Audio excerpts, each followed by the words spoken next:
Oh, he's got a recording. Just click on it, but I don't know what the screen is.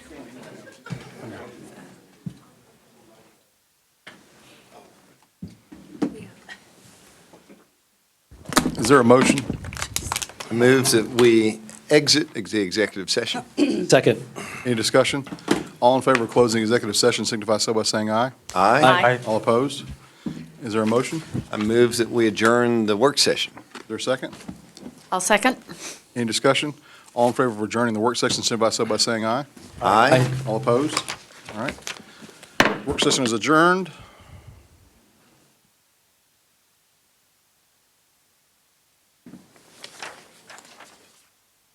I'd like to invite the Reverend Eddie Card of Waika Road Baptist Church to give the invocation.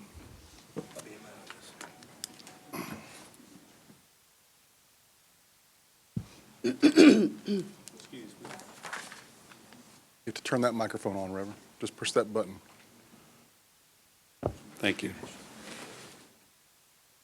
In the book of 1 Timothy chapter 2, verse 1, the Apostle Paul wrote to young Timothy, saying, I urge you then, first of all, that petitions, prayers, intercession, and thanksgiving be made for all people, for kings and all those in authority.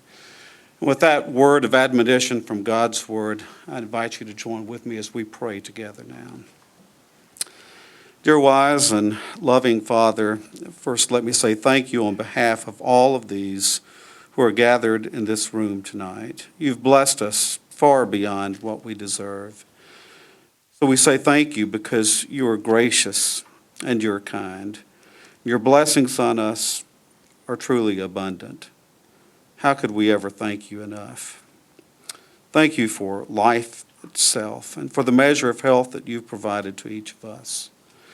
Thank you for the ability to be involved in useful and in productive work, and for the privilege of bearing appropriate responsibilities.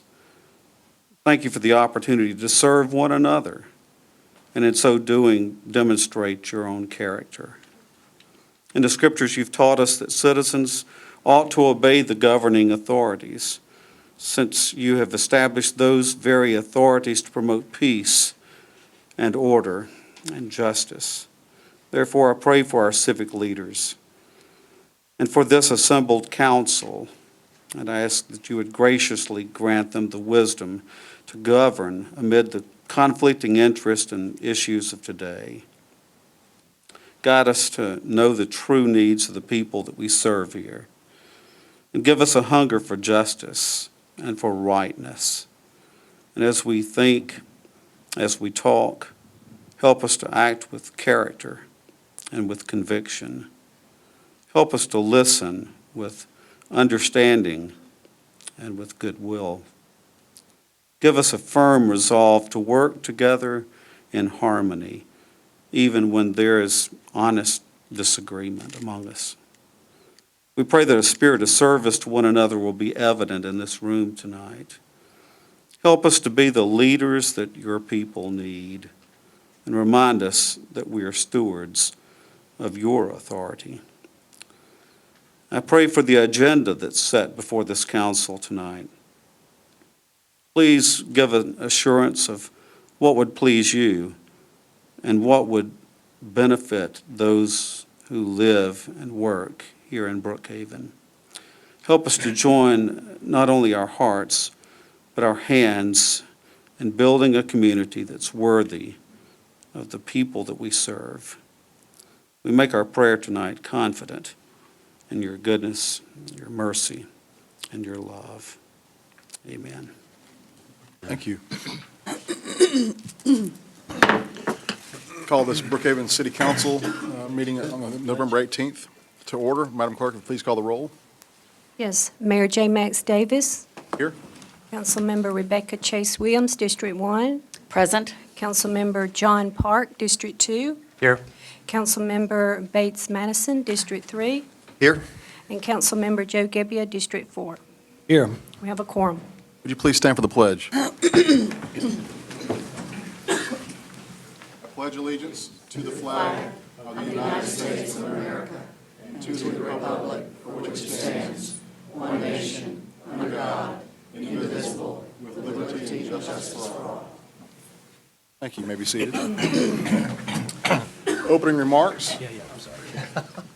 We have several things on the agenda tonight. There'll be public hearings.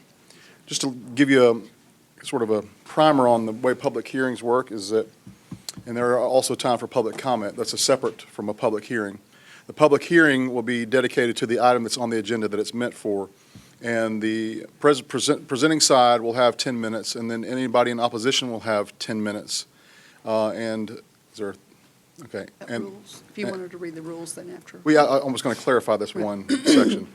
Just to let you know that means 10 minutes total for your group. So if you're organized or you have some a spokesperson, I would just let you remember that if that person uses all the 10 minutes, nobody else is going to get to speak. Some people choose to have 1 minute increments, so 10 people in a group can speak, whether they're in favor or opposed to something. So just remember, on the public hearing, it's 10 minutes per side.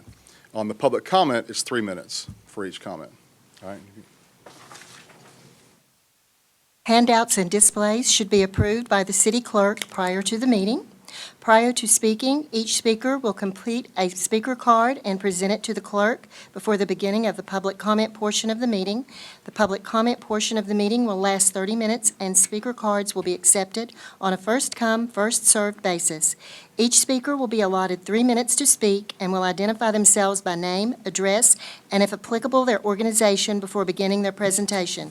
In order to respect the time of each speaker and the rights of all citizens who wish to speak, neither the mayor nor any council member nor any City of Brookhaven staff member shall cut a speaker's time by engaging in dialogue, answering questions, or responding to individual issues, concerns, or questions raised by the speaker. Only after all speakers have been heard and the public comments portion of the meeting has been closed will the mayor and council be able to address any concerns raised by speakers. Any member of the public who does not get an opportunity to speak will be allowed to speak first at a subsequent meeting, and the clerk will hold their speaker card until the date they choose to return. Thank you, Kathy. All right. Agenda announcements. Do we have any agenda announcements? Yes, Mr. Mayor, during our work session, it was the desire of the council to take item number 1 under new business, which is ordinance 2014-11-07, consideration and approval of an ordinance to adopt Chapter 13, Public Health of Code of Ordinances, to the December 2nd agenda. So if you all still agree to that, we'll move that off of the agenda.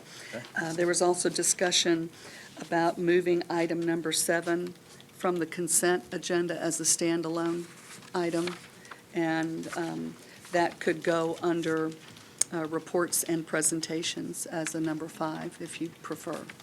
We'll address that when we get to it. All right. Do we need to have a motion for that? The You're agenda- gonna amend the Yeah, agenda. Yeah.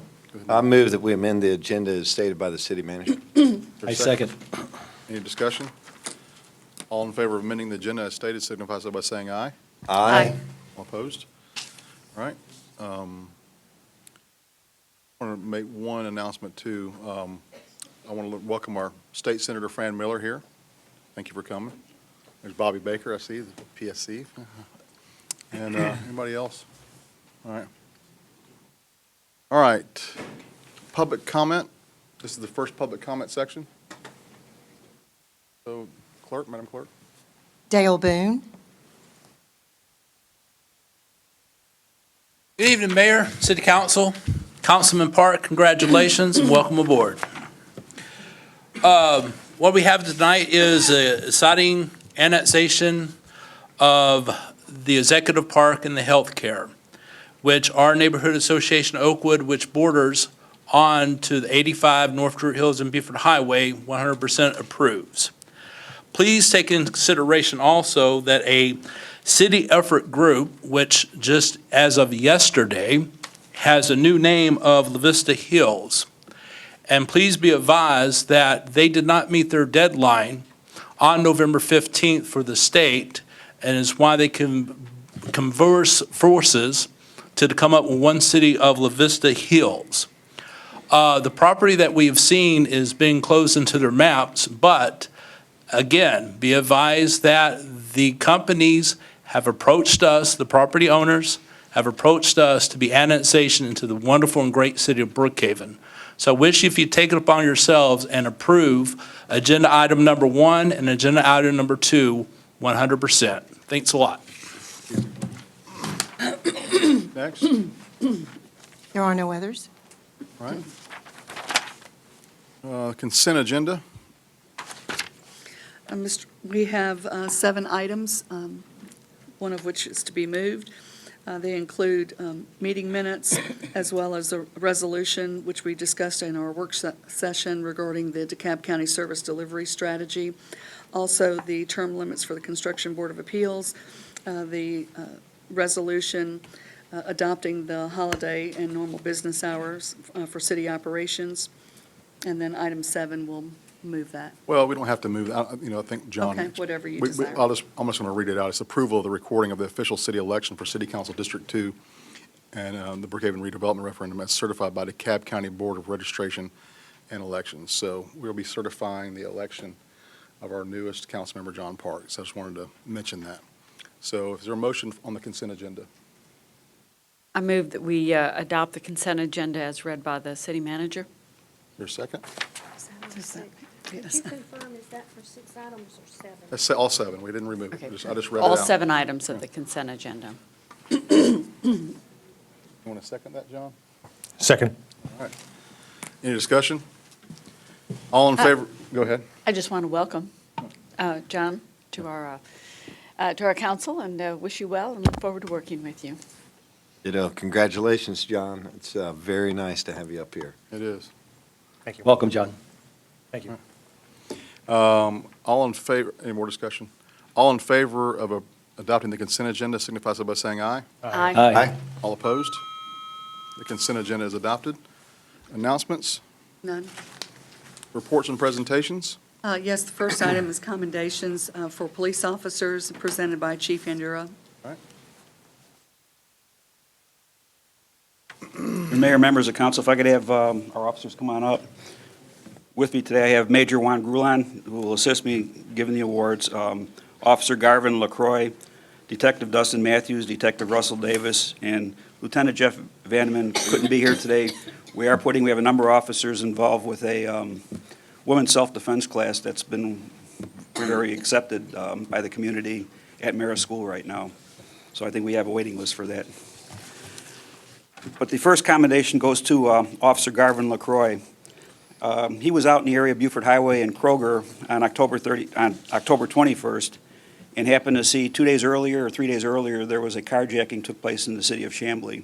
The actual victim of the carjacking actually saw their car being driven down the area. Officer LaCroix was able to find the vehicle in a parking lot of one of our apartment complexes and was able to arrest a known gang member with a gun in the car without incident. So with that, we want to congratulate.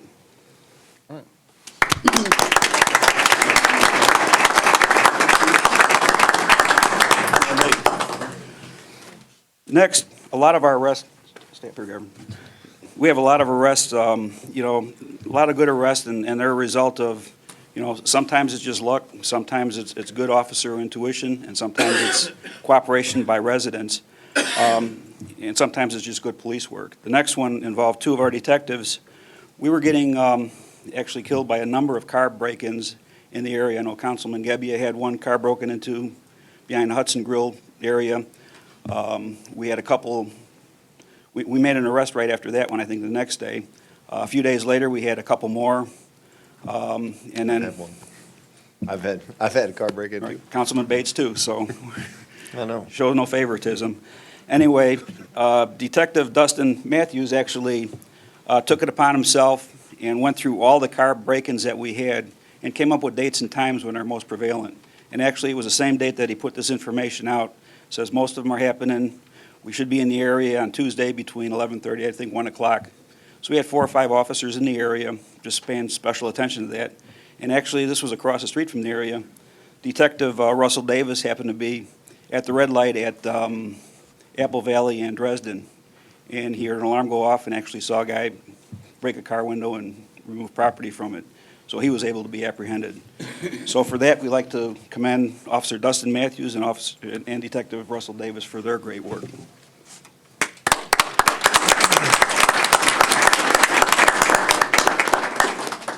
And the last one who's not here is Lieutenant Jeff Vanneman. He's a night shift commander, and as I said before, we count on the residents to help us out because we can't be everywhere all the time. And Lieutenant Jeff Vanneman was out on the road in the area of Buford Highway, and this was one of the nice apartment complexes. A call came in that somebody just suspicious in the area going through the parking lot at 3:30 in the morning. Well, he took it upon himself. He parked his car a distance away, turned off his lights, got out, and he started walking through the area. He ended up apprehending somebody that was actually breaking into cars. He had a backpack wrapped around his neck, and it was loaded with cell phones and everything. So we're still trying to identify some of the property, but Jeff did a great job too, and he can't be here, but we'll present this to him. So. Go around for a picture. Picture time.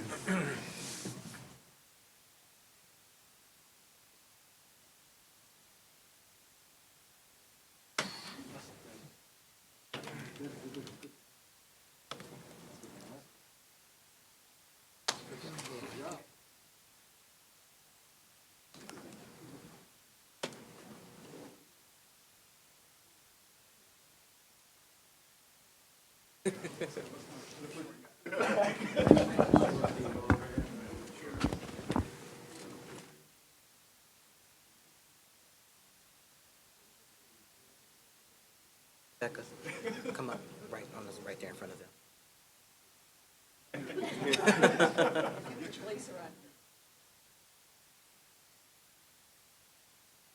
One, two, and.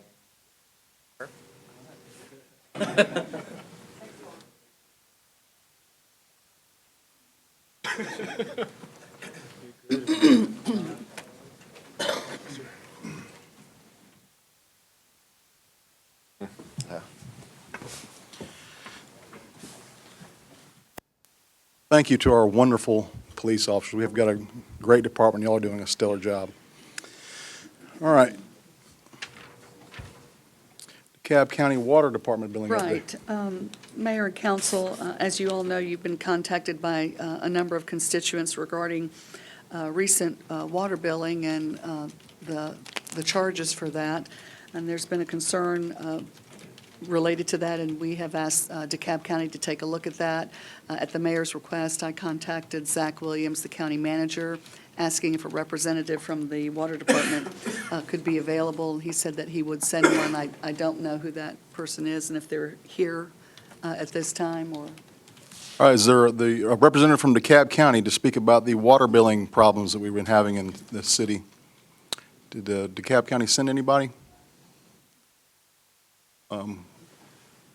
Will someone sound out in the officer and the, what's the officer in the mirror? We sound out in the, just see if there's anybody from DeKalb County government.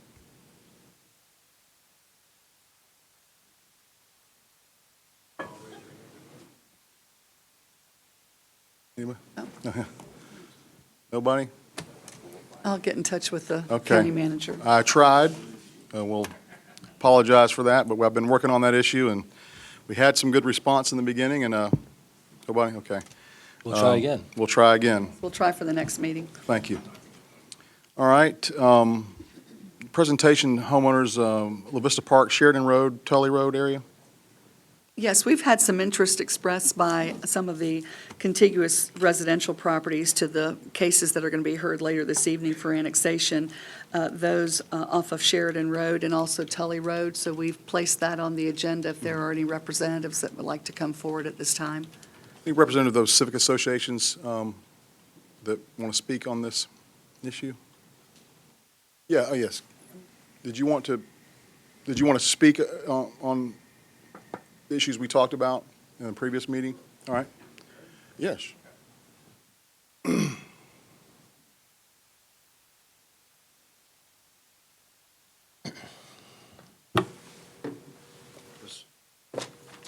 Tell everybody your name and your association. Still gathering my thoughts. All right. Good evening. My name is Steve Richards.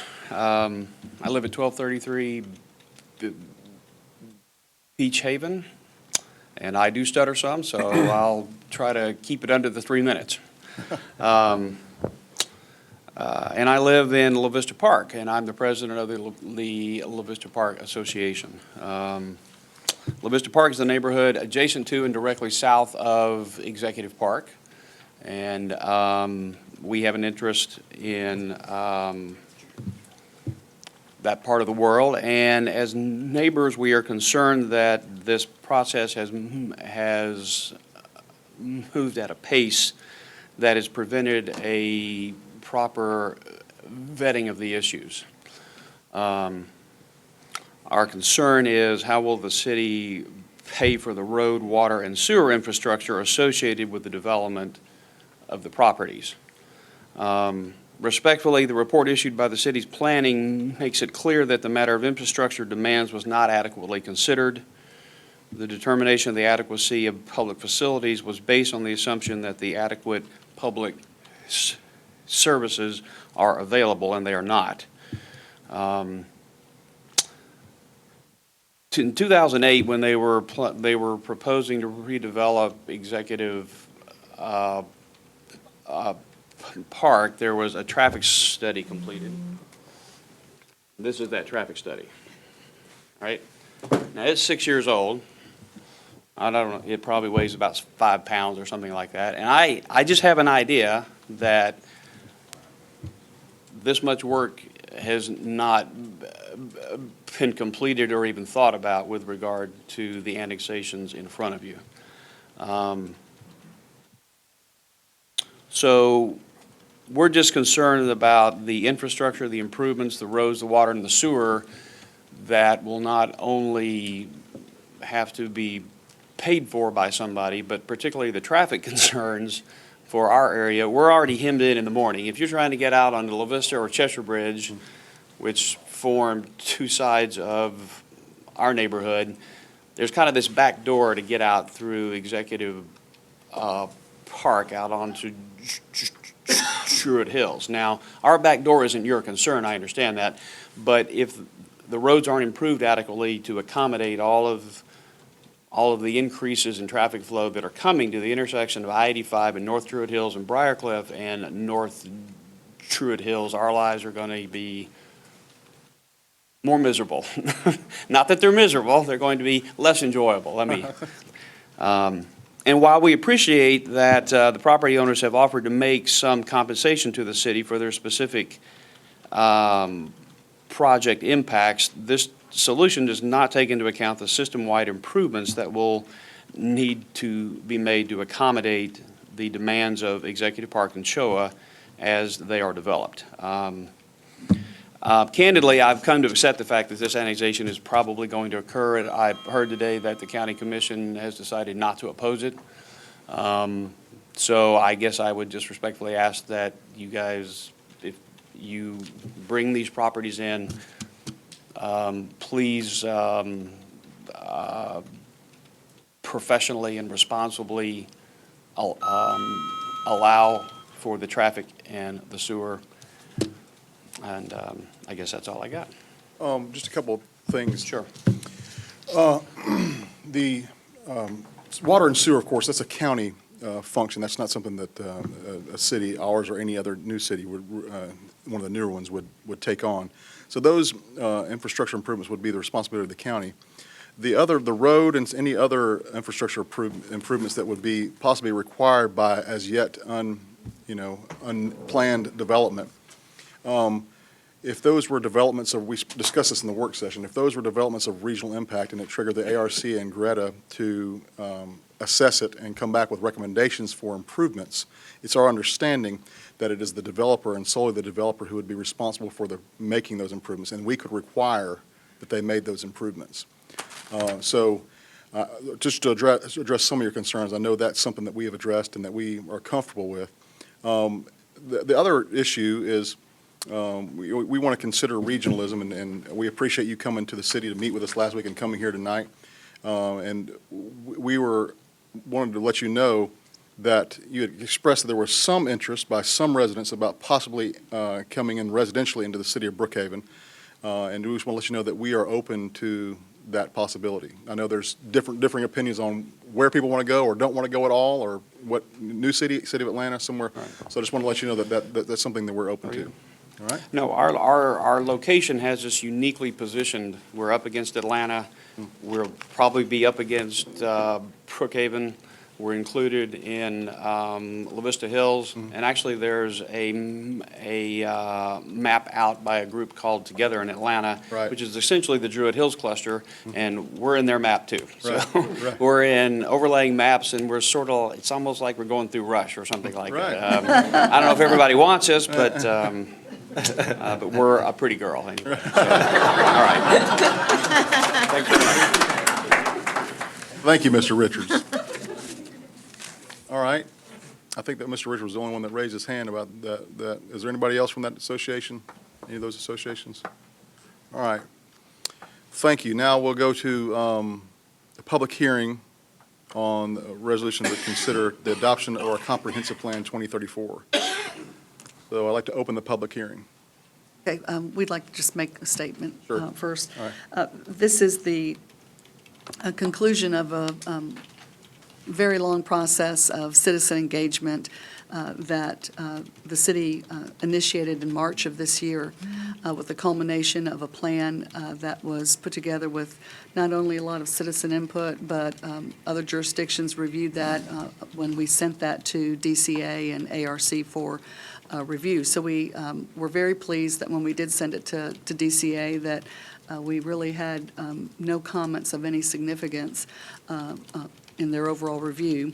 This is a 20-year planning horizon. We're very excited about it. It has a work program, an aggressive work program, including a short-term work program that will take us to a 20-year planning action plan to allow us to implement those components to reach the planning horizon of the next 20 years. I'm going to turn that over, the rest of the comments over to Susan Cannon, and then we can have the public hearing. We also have a representative from Jacobs. Mr. Chuck Button is here this evening. His firm was responsible for preparing the comprehensive plan for us. Thank you, Ms. Garrett. I really couldn't have said it better myself. We are excited to have this first ever City of Brookhaven comprehensive plan with the 20-year blueprint and guide for future growth of the city and to help manage the city. I'm happy to report that we did have a lot of community engagement. We had a lot of support from the steering committee, from the planning commission, and the city council. Unfortunately, our lead consultant, Amanda Hatton, could not be here tonight, but for a very positive reason. She is the mother of a newborn as of yesterday, and you probably all were not aware that that was occurring throughout the process. But also, fortunately, we do have Mr. Button here tonight representing Jacobs Engineering. So we're very proud of the plan and the work that they all did, that the staff was involved in, and that the community was involved in, and we're looking forward to implementing the plan. And we hope that you move forward with adopting this tonight. Chuck, did you want to say a few words?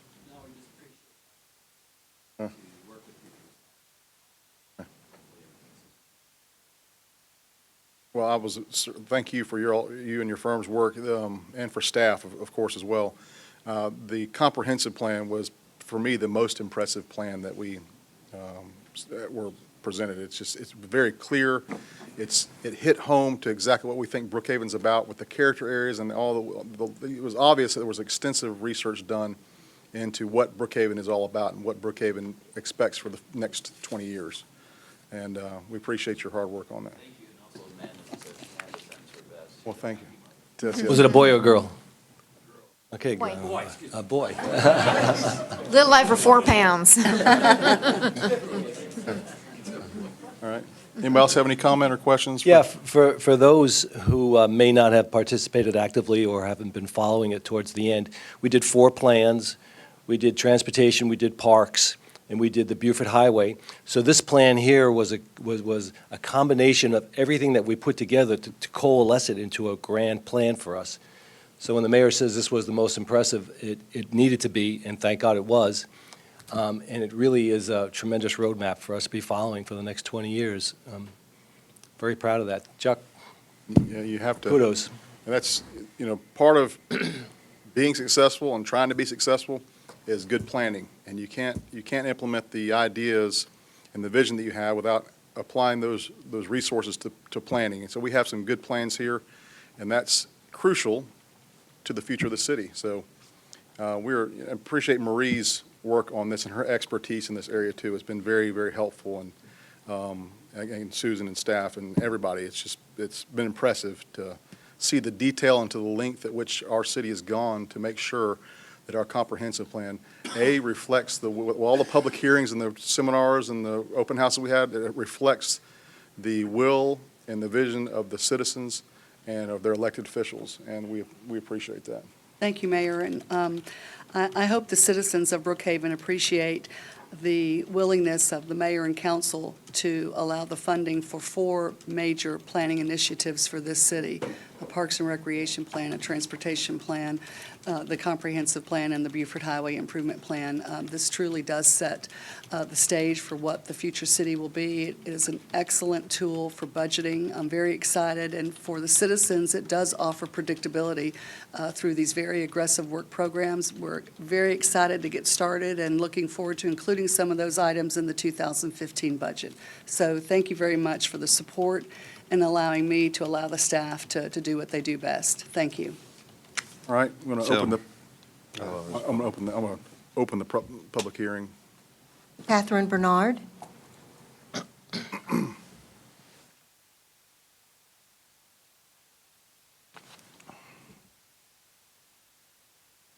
evening, Mayor, City Council. Well, I don't mean to rain on anyone's parade. I'm Catherine Bernard. I'm 1321 Oak Lawn Avenue, and I have to say I have a very different perspective on the comprehensive plan than the one that we've heard tonight. First of all, something that has been under consideration since March, when we've had many other issues going on in this city, from settlement negotiations with the Pink Pony to the redevelopment referendum, there have been a lot of us that haven't had the time to dig into the comprehensive plan and really see if it does reflect our values as a community. And when, in the limited amount of time I have had to do that, what I've seen has not been great.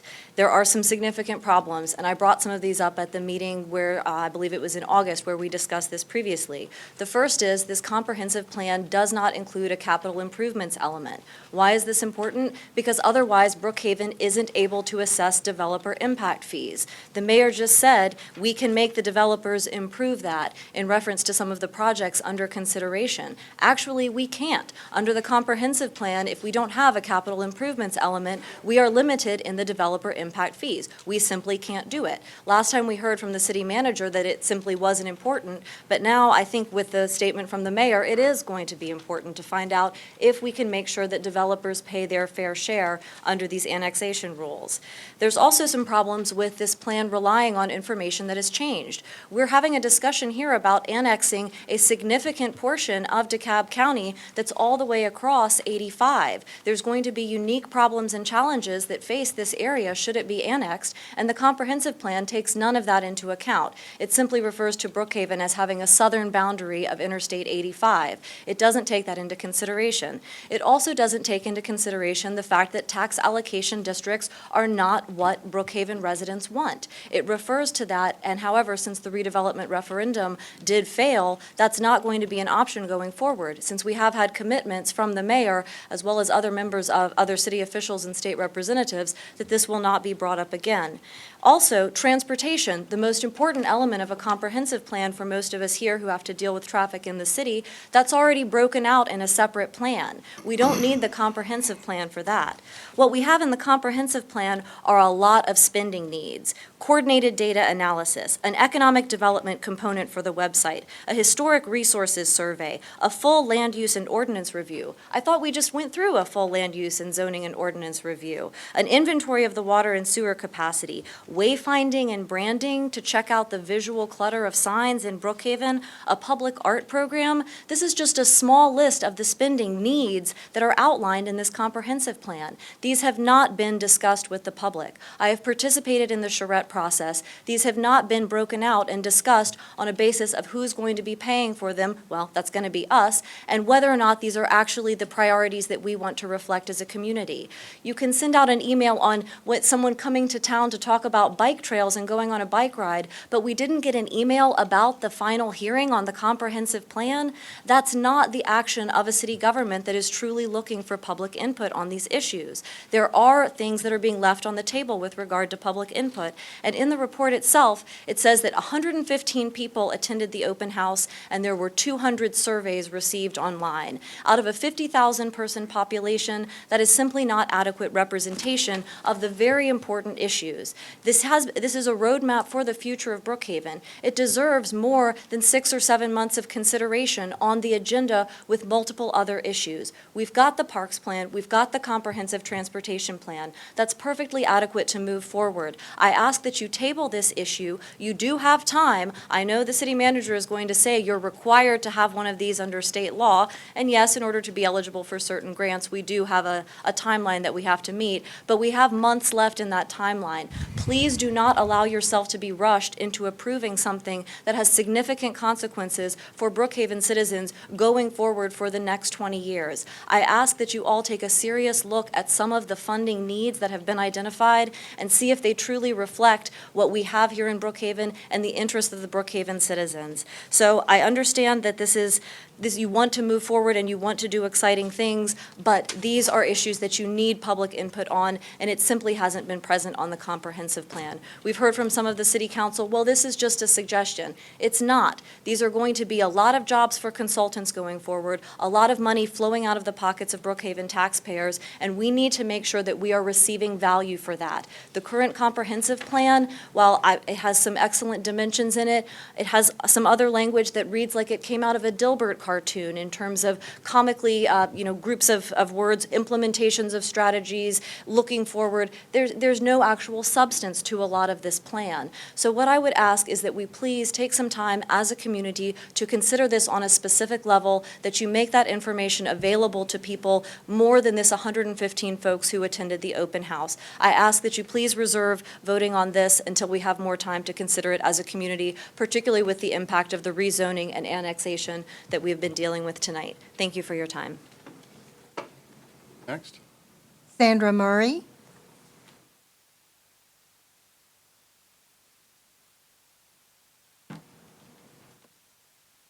Thank you. It's good to see you all again, Mayor and City Council. I want to talk about property owners' rights as they were introduced into the tree ordinance in July and passed by the City Council in August.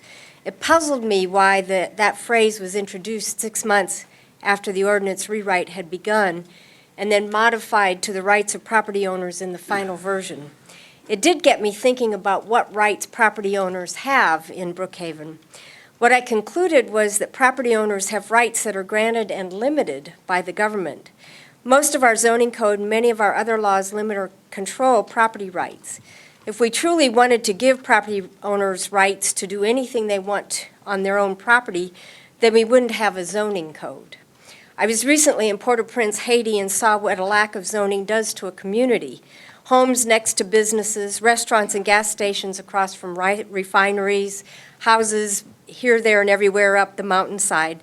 No noise ordinances. No limits of type of business conducted from your property. No limits of allowing buildings becoming run down or hazardous.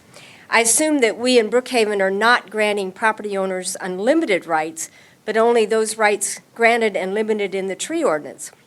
It's strange to me that none of our other ordinances require the mention of the rights of property owners, and yet their rights are greatly limited by many of our city, county, state, and federal codes.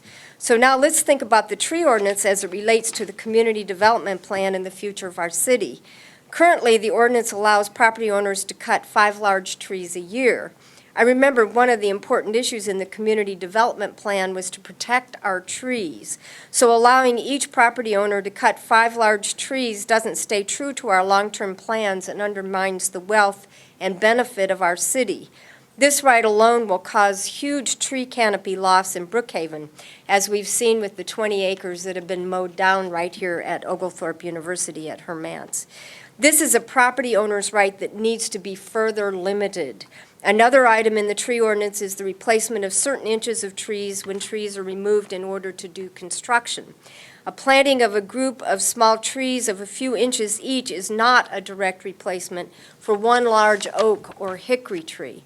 The benefit to our community for large trees is spelled out in the first part of our tree ordinance, but is not sustained in the rest of the ordinance. We need to require the replacement value to be much higher and the contribution to the tree fund at an unlimited rate in order to maintain the community's rights over the property owner's rights and to sustain our community as proposed by our community development plan. I recently attended a presentation by Dr. Douglas Tallamy of the University of Delaware at the Atlanta Botanical Garden. He talked about how important it is to protect our trees and plants so insects have a place to live their full life cycles and become food for birds and animals and even us. I would like to see Brookhaven embrace Dr. Tallamy's philosophy of protecting the tree canopy in a way that makes life sustainable and enjoyable for the people, animals, and birds that live in our community.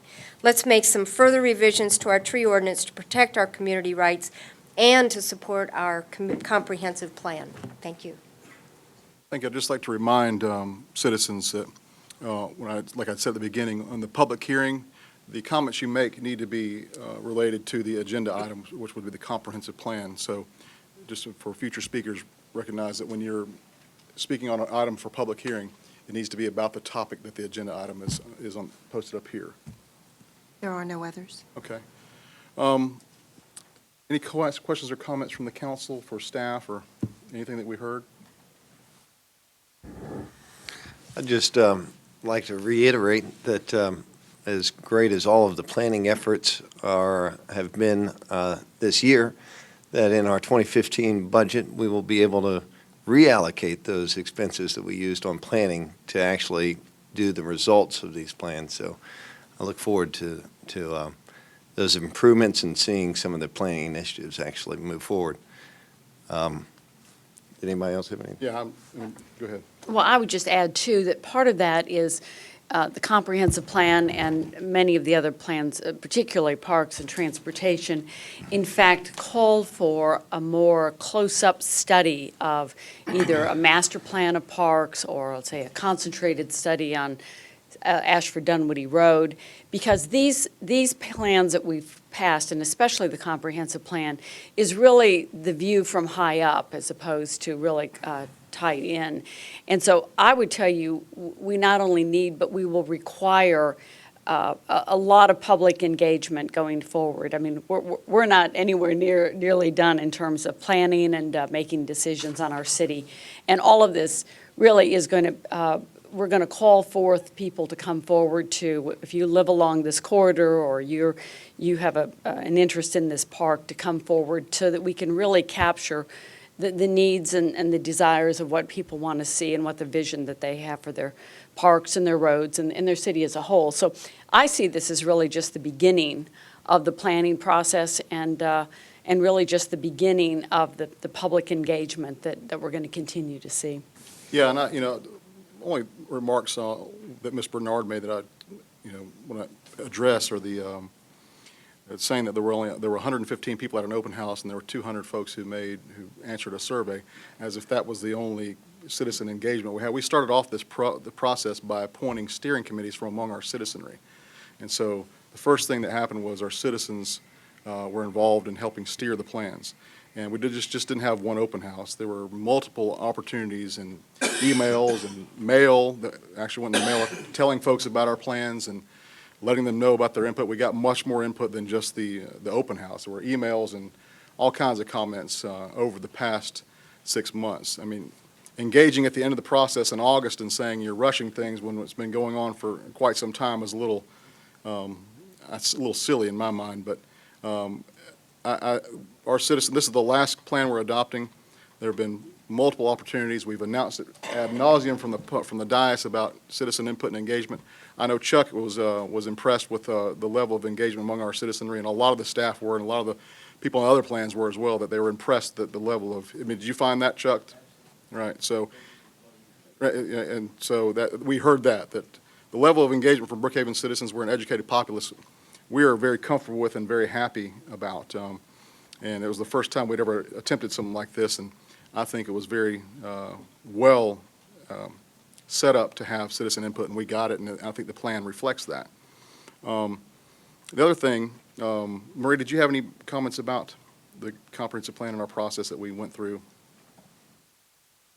Well, the directive from the elected was to be sure that we engage the public. And of course, the DCA rules are such that they do want citizen participation, but to create and appoint a steering committee, and each member of the steering committee represented a certain segment of the community. And they were themselves, in each of the 4 respective plans, very engaged in getting information out. One of the things that we did as well, every steering committee meeting was open to the public. We even had a joint steering committee meeting where all 4 groups came together and just gave an update on where each of the plans were and what was still yet to be done. But all of the minutes, all of the work product, everything was placed on the website. We continued to do that. We had a tab on the website, we had a banner on the website, talking about each of our plans and what the status of it was. We are under a requirement. We are a new city. We have 24 months to do a lot of things. One is to stand up a comprehensive plan. We're also required to bring over all of the DeKalb ordinances and make them Brookhaven ordinances. And for the last couple of months, we have been working on that. The city attorney's office has been very engaged in that. So there are a number of requirements on us as being a new city and what we have to do to transition to completely be on our own. You had on the consent agenda the service delivery strategy, another requirement. So there are a number of components and tools that we are obligated to fulfill. The comprehensive plan is not a plan where it gives all the answers. It is a plan that shows the desires of the community and a way to get there through the work program. The best thing about the comprehensive plan is it's a living document. It changes by comments from the community. It changes by direction of the elected official, but really it's citizen driven. And it gets visited every year with the work program because as 1 year of the work program falls off, a new one has to come on. You'll recall that I mentioned to you very early on when we were going over the work programs for all 4 of the planning initiatives that when we set the budget, you all will prioritize what your community is looking for and wanting in the work programs. There have been recent meetings as a result of the transportation plan, the Beaufort Highway plan, and the Parks and Recreation plan, which also included comments in the comprehensive plan just in the last week on creating a bike and ped master plan throughout the city, talking about complete streets, talking about bike paths, but most importantly, what I heard from this group of citizens representing different parts of the city was, how do they connect to each other? I mean, we have that opportunity in all 4 of these plans, and we have a way now to set priorities and assign funding so that we can have some visible impact. So it's going to be a very valuable tool for the entire city. All right, and also I want to thank Ms. Murray for some of her comments. We worked pretty hard on our tree ordinance to chart our own path, and we took in a lot of suggestions. There was a lot of citizen input on our tree ordinance. I know that. We had quite a bit. And the tree ordinance was made better by citizen input. And the only thing I really had an issue with what Ms. Murray said was that she started off her statement saying that rights are granted and limited by the government. Well, that's not my philosophy. I don't think it's the philosophy of this council, that your rights exist when you're born, and no government grants your rights. Government is there to, with your permission, perhaps limit or curtail some of those rights for public safety purposes and whatnot. But I think in Brookhaven, we believe that your rights exist because you're born, and that's how your rights flow. Anything else? All right. All right, we'll close the public hearing on that issue, and we'll go to We'll go ahead and I'll move that we approve Resolution 2014-11-01, resolution to consider adoption of the Comprehensive Plan 2034. I second. Any discussion? We're all discussed out on this one, aren't we? All right. All in favor of adopting the resolution signify so by saying aye. Aye. All opposed? All right, the resolution passes. We now have our comprehensive plan. Thank you to staff and to, again, Chuck and all the help. All right, next item. Yes, next item is also a public hearing matter. It's the first read of an ordinance to annex property for annexation case 14-01, Children's Healthcare of Atlanta, located in land lot 153 and 156, 18th District, DeKalb County.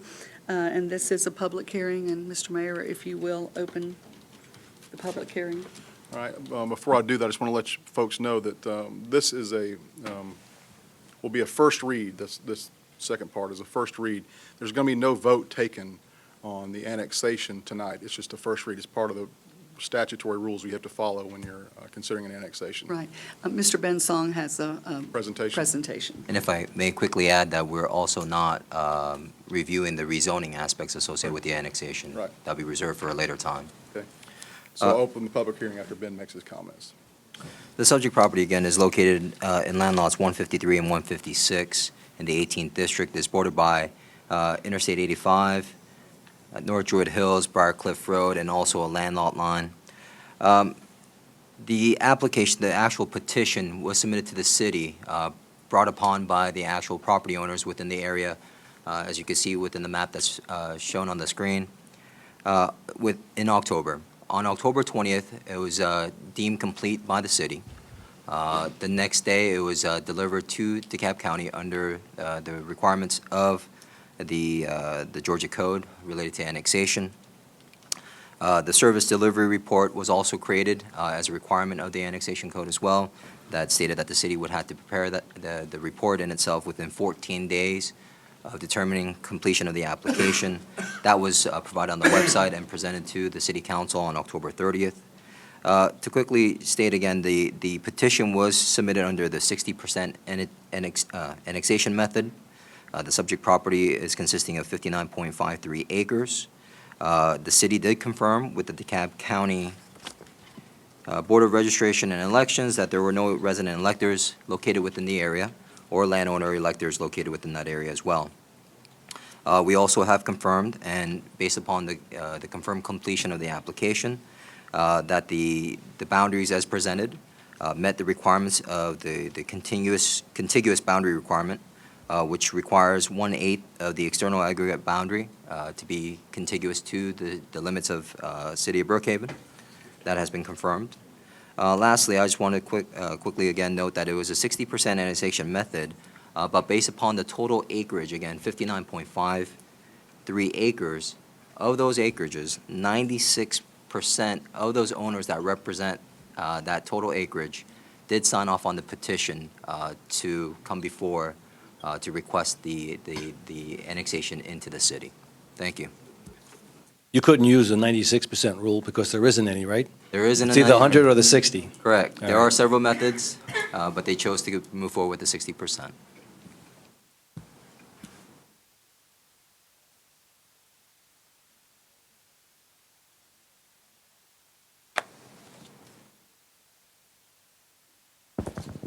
Members of the council, my name is Woody Galloway with Galloway Law Group. I'm here representing Children's Healthcare of Atlanta in its annexation and zoning application. Children's has approximately 32 acres of land located in the southeast quadrant of the intersection of I-85 and North Druid Hills Road. On that property, they have now 18 buildings. They had 19 buildings until a couple of weeks ago. It serves as its headquarters campus and is home to approximately 1,400 employees. As you know, Children's approached the city to see if annexation was something that both sides would deem as viable. Children's did a good bit of research and came to the determination that they felt like the annexation made sense for them. They also went out and talked to their neighbors. As been indicated, in that little quadrant, all but 3 different property owners, consisting of 2 acres, agreed this was the best thing, the right thing to do, and signed to come into the city of Brookhaven. So we do have 96% of the owner signatures. The others did not refuse to sign, but they are corporate entities, and it was elaborate to try to work through to find out the person who could sign on their behalf in the time frame that we had to get the applications in. At this point, what I'd like to do is call on Ron Friesen, who is the Chief Public Policy Officer for CHOA, and let him make a few comments. Good evening. I am Ron Friesen, Chief Public Policy Officer for Children's Healthcare of Atlanta. Thank you for allowing us this opportunity to come speak to the council. Tonight, I represent our Board of Trustees as well as our executive team on our request to have our administrative campus annexed into the city of Brookhaven. This was a real simple, straightforward process for us. We decided to be very proactive because we know eventually our property will be in some city. Whether it's La Vista Hills or somewhere else, we will be in a city soon. We decided that we wanted to be in Brookhaven because it's an established city. We believe that it's well-run. It's an example of efficient government, and we have properties in lots of jurisdictions that we have to deal with, so we can say that with certainty, and there's proven leadership. We also believe that we can be an asset to your city. We have a vision for developing a campus there that would actually house 1,700 well-paid employees. We believe that it will be attractive, it will be energy efficient, it will have green space, all the things that any city would desire. We have a commitment to be a good neighbor. I have the authority to make sure that as a nonprofit that we make sure that Brookhaven is budget neutral as you bring us in, so we will not be a financial drain on the citizens of Brookhaven. Thank you. Now, tonight's hearing is regarding annexation, so I'm going to reserve my comments with regard to zoning till Thursday night. As Ron indicated, Children's is a very large organization. In fact, it is the 8th largest private employer in Georgia, with 8,900 employees, billings of over $1.3 billion. Georgia Tech did a study a few years ago that found that Children's has the same economic impact that the Kia plant would have on Georgia. They have 1,400 employees at the Tully Circle campus, want to add 300, as Ron mentioned, for a total of 1,700 employees. These are very well-paid positions. Children's consistently ranks as one of the top 5 children's hospitals in the country. Fortune magazine has rated Children's as one of the 100 best companies to work for 7 years in a row. So it's a great organization that does great work, not only for the community, but also for the state and for the region. I don't think anybody in this room is going to challenge what Children's does. The issue is how that relates to Brookhaven and what effect it has on Brookhaven. And if annexed, Children's would, from day one, be one of the largest employers in the city, highly recognized and regarded across the country. But from a tax standpoint, we recognize that as a nonprofit, they don't generate a lot of property tax at the facility as it exists today. They do generate a lot of other fees, such as business license fees, hotel fees, permit fees, franchise fees, occupational fees, cable and electric gas type fees. There are 152 businesses between the Executive Park side and the CHOA side that would contribute to these fees and contribute to the economic vitality of Brookhaven. But as Ron said, regardless of what those fees might be, because it's a little bit uncertain, we know what taxes have been paid to date, we know what fees are out there, but that's uncertain.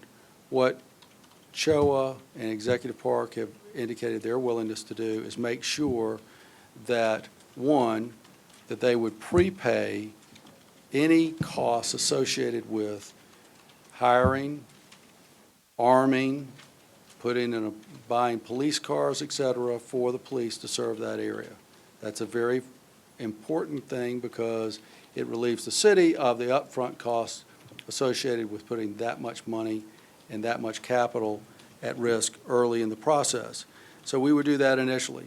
We've also indicated a willingness to participate in a special tax district to cover all the ongoing cost of this annexation area until the time where taxes meet or exceed the costs associated. We believe that's going to be quickly.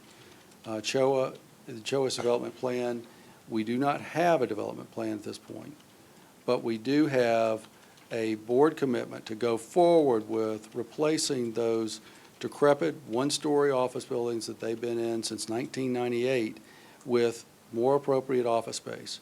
They have charged their designers and their planners with the task of coming up with what that should be. I wish we could present that to you today, but we are not asking for you to approve anything beyond what's there now. We are saying, though, that we are willing to guarantee that this city and these taxpayers are not going to have to dig into their pockets in order to provide the services for this new area. With that, I'd like to reserve the remainder of my time for rebuttal. Thank you.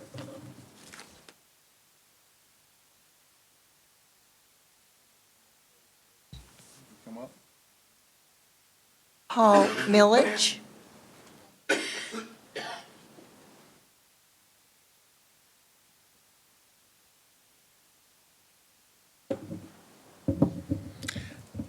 Hi, my name's Paul Milich. I'm a resident of Vista Park neighborhood, 1064 Beach Haven. I'm making my comments opposed to the annexation at this time. I was disturbed to hear the president of our association say you guys have already made up your mind. So let me see if I can get you to give it a second thought. I teach law at Georgia State University, and we have a concept in the law the mayor knows called comity. And the comity principle is to give due respect to neighbors, whether it's Canada or even Alabama or the neighbors in the Atlanta area, to respect that we're discrete neighborhoods and we have our own interests, our own values, our own voices about what our neighborhoods are supposed to be like. The mayor has on his website that one of his goals, one of his highest goals, is to respect the integrity of Brookhaven neighborhoods. The area that's going to be annexed here is not part of Brookhaven, it's part of our neighborhood. I've lived there in this neighborhood for nearly 30 years. I own 2 homes there. I can walk to Executive Park. I can walk up to the McDonald's next to CHOA. If you were to walk from the residential area of Brookhaven to Executive Park, you'd be exhausted by the time you got there and crossed all the commercial areas and the freeway. It's just if you look at a map, it looks like an appendix, this annexation. And it makes us, of course, wonder in our neighborhood, you know, what's the reason behind this? And I guess it's this mad scramble, and it is a scramble. We're talking about a process that began just barely a month ago, and already it's reaching its conclusion. And what are we afraid of in La Vista Park? That we're going to be basically left without any voice in a major redevelopment of 2 areas of our neighborhood. Executive Park and the CHOA area, and we're glad to see them moving towards redevelopment. And we want to have a voice in that. Of course we want to have a voice. It's going to affect our traffic. It's going to affect our neighborhoods. It's going to affect our security and our police patrol. Now, maybe at the end of the day, it's going to make the most sense for this whole area, including the residential, to join with Brookhaven, or maybe with La Vista Hills. I just don't see what the rush is that one side or another has to sort of preempt the process by an annexation at this really early stage. Because as we know, this process is unfolding, and we don't, in La Vista Park, we don't want to be left out in the cold. So what I ask you to do is give it some second thought. Table this for a while. Defer. Let's take a look at it. Let's see what the neighborhoods in this area really want. I don't think it's going to interfere. I mean, after all, CHOA doesn't even have a site plan yet. They haven't developed any specific development plan for this area yet. There's time to consider this and to consider it in a way, frankly, that respects your neighbors. Thank you very much. I have to ask, part of our rules of decorum, I'm sorry, we can't have any applause or anything like, not to be a crotchety old mayor, but that's what our rules are. We like to maintain decorum. So thank you. Martha Gross. Okay.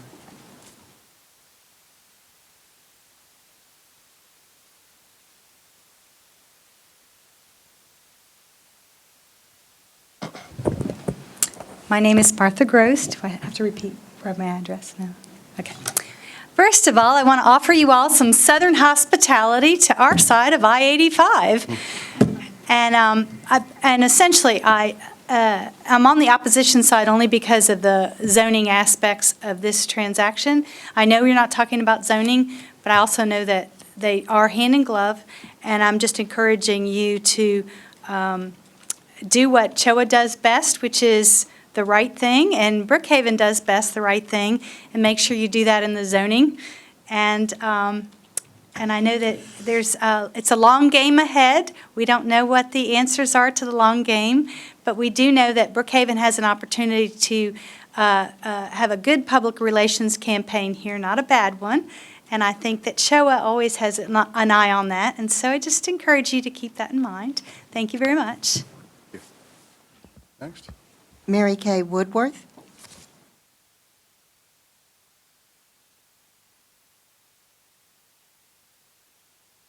Hello, friends. Chief, I want to make sure we have security ready to take her out any second. Good evening. I'm Mary Kay Woodworth. I'm the chairperson of the new proposed city of La Vista Hills. And despite what was said earlier tonight, we did indeed make the deadline. We were asked by Representative Jacobs to turn our map in yesterday since our deadline was on a Saturday night.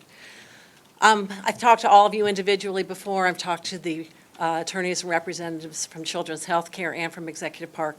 And I'm just here formally tonight just to request that you do not accept the application. We understand the legal legislative process. We understand that they are able to make the application, you are able to accept it, but it will have a tremendous impact on our proposed city. We hope that you will give it a break, 3 to 4 month time out, for example, so we can see if we can get a referendum, because we will have a strong city with some of the very same core values that Brookhaven will have. And despite conversations and what we read in the media and other things, it will have a tremendous impact on the economic and quality of life of our new city. Thank you. Thank you, Mary Kay. Dan Wright.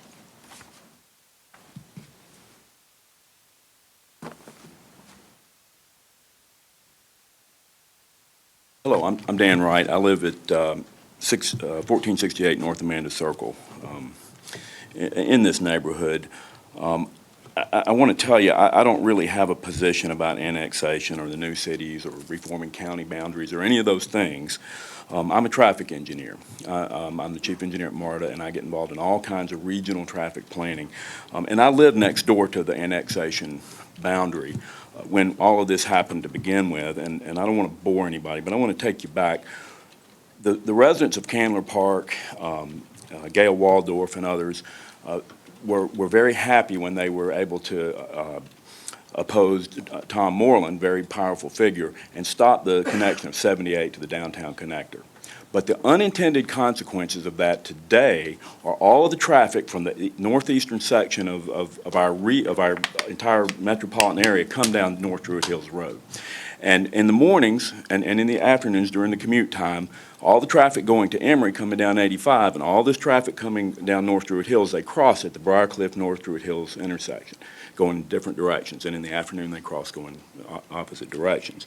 And so when Sembler came in and proposed a very large multi-use development here, nobody really opposed the development. There were a lot of things about the school property and the stadium that were extenuating circumstances, but I was on the TAD establishment committee, and we wrote the guidelines for the TAD to make sure that the funding was in place to put all the infrastructure in to mitigate the impacts, particularly traffic, of this district being more intensely developed.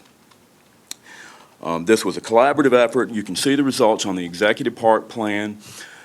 But I want to correct one thing that you said, Mr. Mayor. There's only 4 intersections in the executive park plan that they are required to fund. There are 12 other intersections in the area that are outside of this district that will affect the citizens of DeKalb County, Gwinnett County, Brookhaven, everybody that comes through this area if they're not developed. And that's what the TAD was put in place to fund, okay, along with sewer and some parks and the other things. So I guess what I'm up here to do today is to offer a cautionary message that if we go ahead with this annexation now without being absolutely sure it's not going to affect that TAD, then we're going to have some unfunded needs that were all the negotiations for the development of this area were predicated on having those things done. So without getting into the zoning issues, I appeal to you to consider a deferral until we get all the legal matters related to the TAD 100% clear. Thank you. You have a comment in support. Dale Boone. Mayor, City Council, let me turn back a little bit when the days of Brookhaven, yes. I'm sure all of us remember those. They were good old times, weren't they? And you remember the mayor of Chamblee came to us, and the mayor of Dunwoody all came to help us. And remember that day when we finally got established as the city of Brookhaven, that the mayor of Chamblee went back to Chamblee, and all of a sudden, we have annexation coming from Chamblee, even though the mayor of Chamblee is our friend. We all like him. When he went back home to Chamblee, he became the mayor of Chamblee again, and he became a homeowner in Chamblee, and he had the best interest of Chamblee at heart. And he knew that Brookhaven would get to a point that Chamblee needed a little extra land to support itself 20, 30 years down the road. We all know that. I'm looking at the map, and the map is right here of the new La Vista Hills. And it's showing me Brookhaven, Chamblee, Dorville, all crunched together there. We got Sandy Springs to our north, Atlanta to our west, Chamblee to our east. Basically, the only land we got left is to the south. Ladies and gentlemen, you may be happy with our area now, but 20 years from now, like the city of East Point and Hateful who lost the Ford plant, Hateful who lost the glass plant in Owens, Illinois, you need land. You need this commercial property to sustain your city. Right now, I have businesses telling me they love our mayor, they love our council people, and they want to work with the city of Brookhaven. Even the Children's Health Care has told you straightforward, we want to work with you. We have checked all our options, and you are our best options. Executive Park has told you, you are our best options. And it did my heart good to see residents come up here and say, hey, maybe we should think about Brookhaven. And I extend my olive branch right now. You need to come get to know us, because we have the best police chief, and look how organized our city staff is. We have the best city to live in right here. I am so proud of the city manager, all the department heads. We can come to them, we can speak to them, they solve our problems.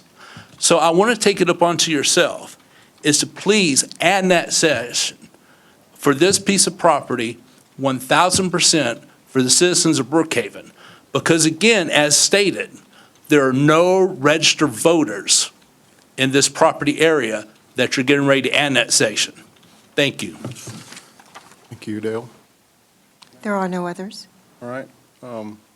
Guess you have time for rebuttal if there's any rebuttal. What was it, 3:06? A little over 3 minutes. Okay, just a few final comments. The big question that I keep asking myself is, why wouldn't you do it?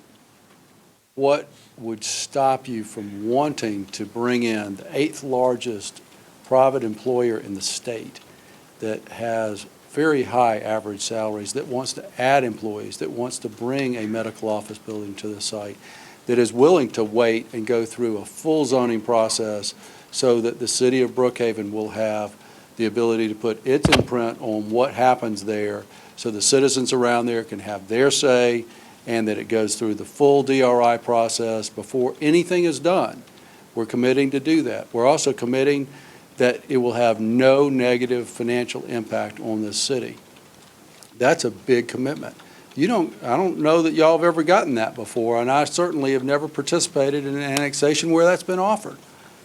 And in this situation, you've got a very, very fine, well-run company that is recognized all over this country and throughout the world as being one of the very finest children's hospitals in the world. And it's something that this city can be very, very proud of. And not only are you going to have that, but you're going to have whatever happens at Executive Park. And that's already gone through the full vetting in DeKalb County with the neighborhood's input, et cetera. So you've got that established. The new Children's Hospital will come through. It also gives you an interchange on I-85, which I think is very, very vital for your economic development efforts to sign and brand that as Brookhaven. It has an impact on what goes on along Northwood Hills at the Beaufort Highway corridor. It can have a very major impact that is long-lasting and gets us past some of these current issues that you face and have very long historical type implications. Be glad to answer any questions you have. Do you have any questions? You know, Woody, I do want to ask you a question because we discussed a little bit of this in the work session, and you know, there are some points that have been raised by the public tonight about consideration of time and some of the issues about the legality of the TAD and some of the infrastructure improvements. And I know that you have done a fantastic job of trying to address those issues in responses to the city. But I also think that there has been very little time for the public to digest a lot of those issues, and I think there's some discontent from people because they just don't understand it. Not that they're in opposition. So as the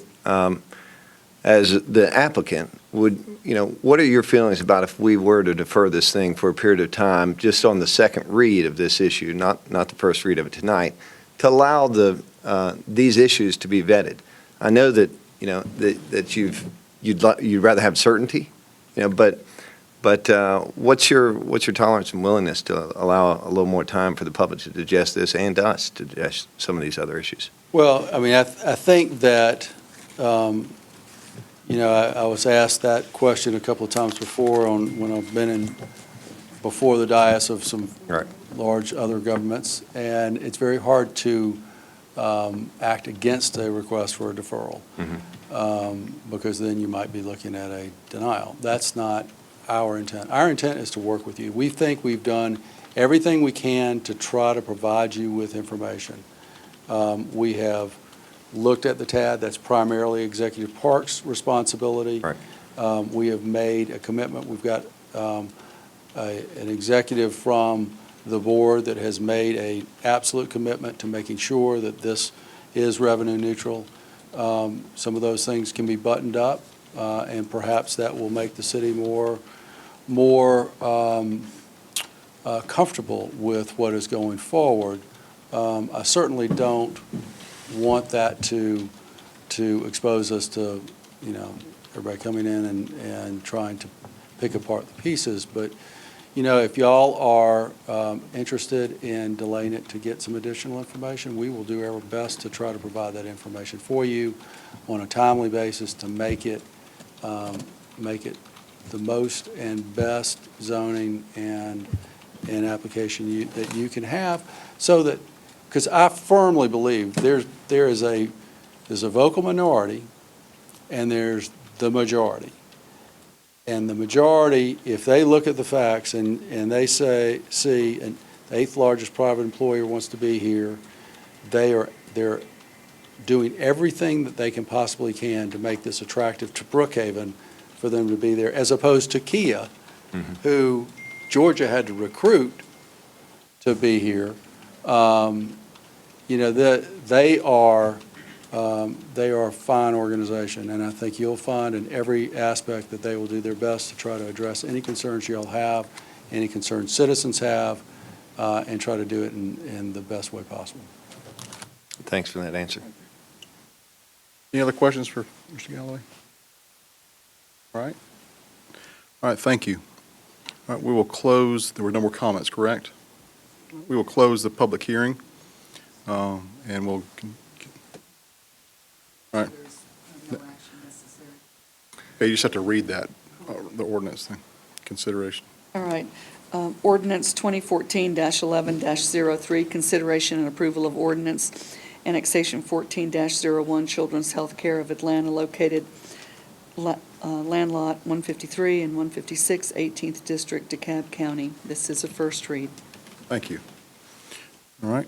Is there time for comments for us? Just a brief comment? Mayor, would you allow me just for public clarification on this? Sure, yeah. I mean, I think that for people who are interested in hearing some of the deliberation that we went through, it's important that they can go back to the City of Brookhaven work session video and see a very, detailed discussion of these annexations. And, I think that BrookhavenGA.gov, and it should be up there by tomorrow or tonight. Now. Up now? Okay. Work sessions. Work session's up there now. And I think that just for clarification for the people out there who might not be familiar with this process, this is a first read of an ordinance which we take no action on. The proposed second read is on Thursday night. And there's been some discussion of postponing that, but right now we have no vote or consensus on it. So. All right. Thank you. All right, the next item. Next item, public hearing, consideration and approval is first read annexation 14-02, land lots 153, 154, 155, 156 of the 18th District. This is Executive Park, DeKalb County. Mr. Song has a presentation. All right, Ben. Thank you, Mayor and Council. The subject property is comprised of 106.49 acres. Again, this petition, under the 60% annexation method, was submitted to the city in October. The city confirmed completion of the application on October 20th, and again, this was forwarded to DeKalb County as per the annexation statute requirements. Again, we did confirm from DeKalb County that there are no resident electors located within the subject boundary of the annexation site. The service delivery report associated with the annexation request was also provided on October 30th, made available on the website. And again, this property, for the most part, in conjunction with the CHOA application, was deemed to be in compliance with the contiguous requirement of the boundaries associated with the annexation requirement. Thank you. All right, we'll open the public hearing. Ms. Sickert. Thank you, Mayor Davis, members of the council. I'm Kathy Sickert with Smith, Gambrell, and Russell, and I actually represent REIT Management and Research LLC, or RMR, which is the management entity for lots 59 and 12 that are part of this overall application. But tonight I'm also playing Carl Westmoreland because he had a conflict, and he called and said, would you help me? And he said, I can give you DeKalb or Brookhaven, and not being stupid, I said, I'll take Brookhaven. So here I am. I will be as brief as Don't let them hear you say that. Oh, you know what? I don't even care anymore. Everybody's saying that tonight. Really. Obviously, there's a lot of people who would rather be in Brookhaven than in DeKalb. We have a slightly different circumstance with regard to Executive Park than CHOA, and that is that, of course, we have the TAD issue to deal with, and we are also actively paying taxes and whatnot. We have also made the same commitment to split the costs of whatever the service demand is in terms of the public safety issue. So that should, again, helpfully offset any cost of coming in would do. We have also made the commitment that we would consider a tax district, special taxing district, to help, again, offset whatever those expenses might be. Is it a tax district or an assessment district? Either, whichever device works best. I mean, there's a bunch you could do. There's CIDs, there's TADs, there's a number of them, and we will be happy to consider all of them. But I do want to briefly mention two issues, because I know this has been a great concern to everyone. And the first has to do with these road improvements that are required. And I want to go back to the source of where allegedly these requirements are coming. As you know, Executive Park was rezoned in 2009 in DeKalb County, and it was a big rezoning. And as a consequence, they had to go through the DRI process, or the Development of Regional Impact, where the ARC and Greta conducts its own independent review of whoever had that traffic study up here, and makes recommendations as to certain road improvements that should be made. They break those out into three categories. Category A, or one of the three, is what the developer of the property has to do when he commences development. And that obligation is exclusively on the developer, and it doesn't matter whether that developer is in DeKalb County or in Brookhaven. There are then two separate sets of recommendations of other road improvements that it might be a good idea to undertake. But the way it reads expressly is that one is subject to subsequent approval of Greta and ARC, and one is not. So if, at such time, a local government wants to make these improvements, it would then go back to Greta or not go back to Greta and ARC, depending upon what list it is on. My point is that you being told that you are on the hook for improvements is not an altogether true statement, because it is not a legal obligation that goes with this property. The second statement that I'd like to make relates to the TAD, and this is a complicated legal issue in a lot of different ways.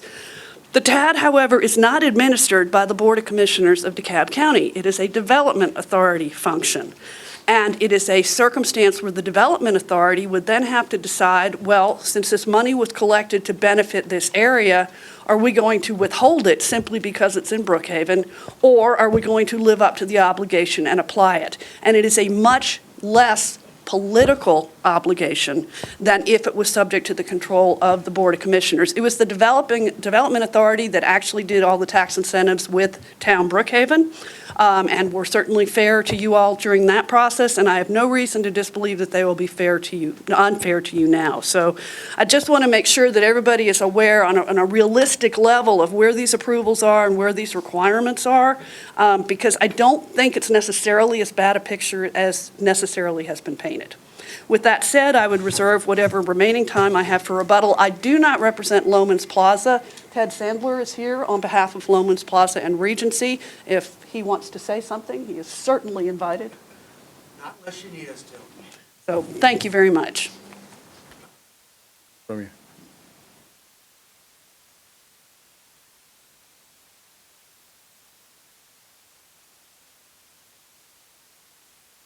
Ted Sandler with the Sandler Law Group, representing Regency Retail Partnership, Regency Centers. They're the owners of Loman's Plaza. I just want to echo a couple statements that Woody said. We were aware that something's going to happen in this area with annexation, whether it's the city of Brookhaven, a city of Briarcliff, Lakeside, La Vista Hills. We looked at the alternatives and we decided voluntarily we wanted to be in the city of Brookhaven. The reasons have been stated regarding the history of the city, the operation efficiency of the city. Those were very important to my client, and we made the decision we wanted to team up with Executive Park and be part of this annexation.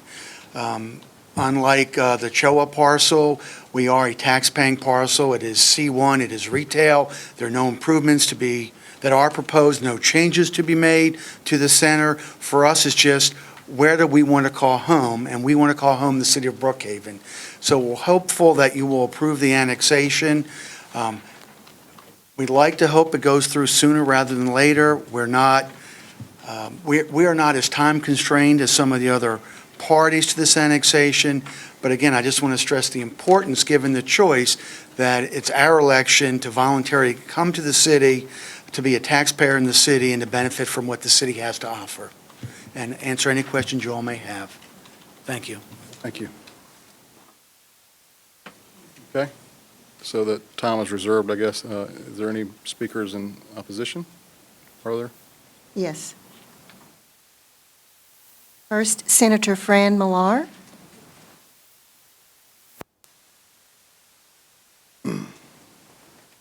You don't get the whole 10 minutes, Fran. Mr. Mayor, City Council, this is my second City Council meeting after all these years, all these cities I've helped create. We're honored. And it's a pleasure to be here. I guess, let me make a couple of comments. And again, I think you have to differentiate between CHOA and Executive Park.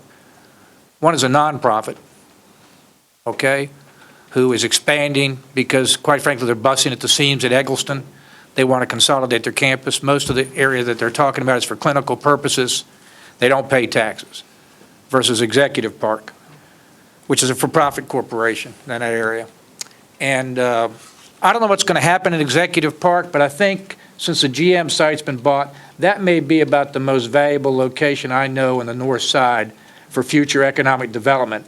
And somehow, since I live in Dunwoody, I can't see that being low-rises very much longer in the next few years. And what bothers me here, and I'm going to take the Executive Park side, is I've been involved in the creation of every city. And when Dunwoody was being done, I had people that wanted to cross 285 and take all that property that was commercial and they'd go all the way down to Murphy Candler Park. And I said, no, because what about those people that live there? Well, guess what? That's now the city of Brookhaven. So what I'm asking, basically, is under the 60% methodology, that's all strictly commercial. They have time to go out and talk to the residents in the affected area. And I've always believed that the residential and the commercial should go together, work together. Because if you took just the commercial and the residents are there and we redevelopment that whole area, whatever we do there, they got no say in what happens because they got no representation at Brookhaven. Because they're not your citizens. But I think somebody can go out, and the way the methodology works, because remember, the state delegates its authority for annexation to the cities. And the way that works, you have to go out and you can get 60% of the voters, and if they agree that they would like to be part of the city of Brookhaven, along with Executive Park, no vote, just get 60% of the voters, then in that particular case, what happens is it's a done deal. And I feel very, very strongly about the fact that the residents, okay, and the commercial go together. I don't like to see people, because if they're going to get high rises there, or they're going to get road issues, or they're going to get this, if you're going to just deal with the commercial area, who represents those people?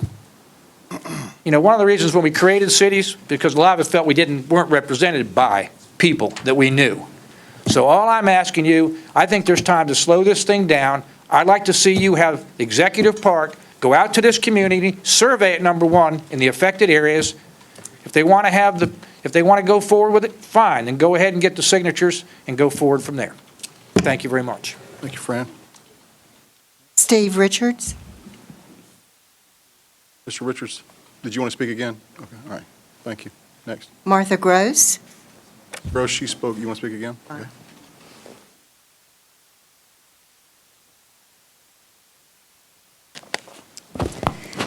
All right, I speak from a background with a master's in economic development, undergraduate and graduate degrees in business, and 30 years of commercial real estate experience.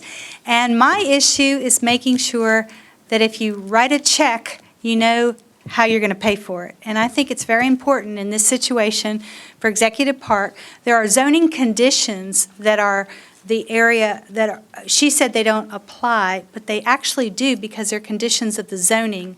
And the way you're taking the zoning in, it has conditions that require improvements outside of the developer's area. The developer's area improvements is roughly $10 million. The developments outside of the area, subject area, is roughly $45 million. And the issue with TAD, of course, with your referendum, is just checking to make sure that your lawyers say that you can actually administer a TAD, or somebody can, or you can participate in it in your territory, given your referendum. And secondly, as I understand it, the Board of Commissioners can actually cancel the TAD by a vote of the Board of Commissioners of DeKalb County. Is that something you want your legal department to look into to make sure that there's not something to uproot the TAD if you are allowed to administer it? And then looking at a CID or a special assessment or whatever it takes, I believe you can work it out, but the issue's just making sure you know how you're going to work it out before you actually annex it, because you're annexing it with the conditions in place, and they have a $45 million price tag that the developer's not responsible for, and it's important to make sure that somebody knows how they're going to fund it. Thank you. Thank you, Ms. Gross. Dan Wright.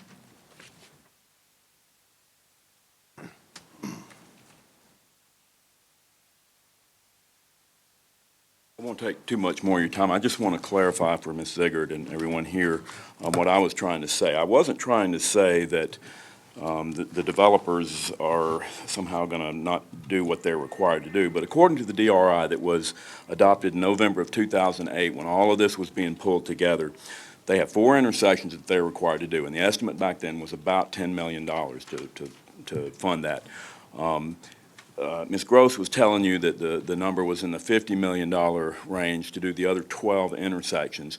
But the thing that was left out of that number, and again, this was quite a while back, and the DRI that was done then didn't entertain the additional density of CHOA. So that'll all have to be done again, and there'll probably be more costs. But the thing that was not entertained were the DOT connections. There was always anticipated another bridge across 85 south of North Druid Hills Road, and then a connection to the collector distributor by making it two bi-directional. And the reason why those are not in there is because at the time, nobody, knew what was going to happen with the Georgia 400 connection, so none of that was entertained. But those things were deemed essential by all the planners that were working on this. So you're really talking about maybe $100 million, and nobody's suggesting that Brookhaven would be on the hook for this. But if it's not funded by the TAD, or the TAD somehow is dissolved, or the Development Authority decides not to use that money, then everybody in this region is going to be impacted by this increased density without the transportation improvements. That's our concern. Thank you. If I could just say one more thing. Sure. The maintenance funding that they're talking about, your study said it was maybe $175,000 a year. Follow the money. That's not the big money here. The code enforcement and the police service. Thank you. You have one comment in support. Dale Boone.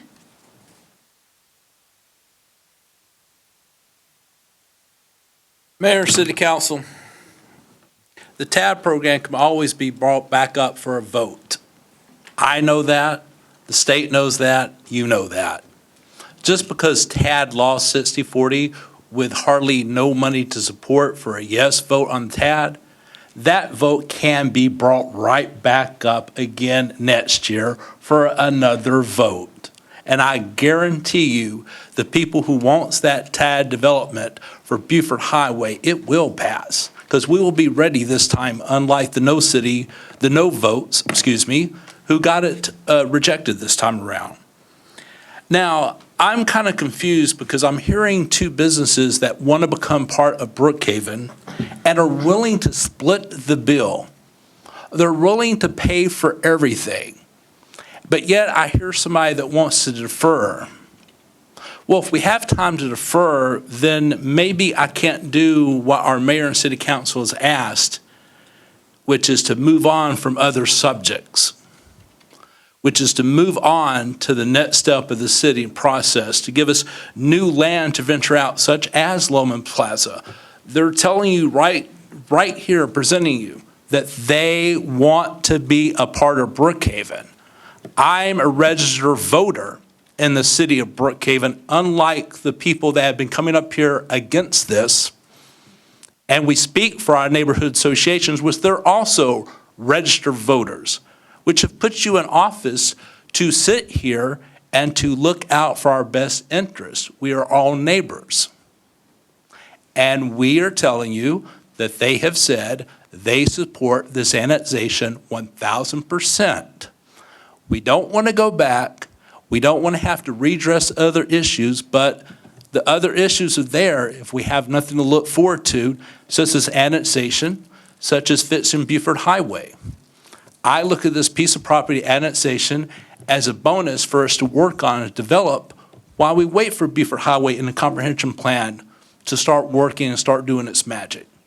So if you would, please give this some serious thought, as 4 neighborhood associations are strongly for this annexation, which is in District 4. Thank you. Thank you. Next? Anybody else? There are no others. All right, there's still time reserved for Ms. Zickert, or do you have any? Unless you have any questions of me, I think I'll. That's what your time, if there were no more comments for the opposition, so that your time was up for rebuttal. If you want to, okay, all right. You can have time for rebuttal. I didn't mean to say I inartfully said. I didn't mean to say your time is up for rebuttal. I mean, you're up to bat for rebuttal is what I'm saying. I've never heard a lawyer say I don't want that time. All right, then we will close the public hearing, and if you'll do the first read, Marie.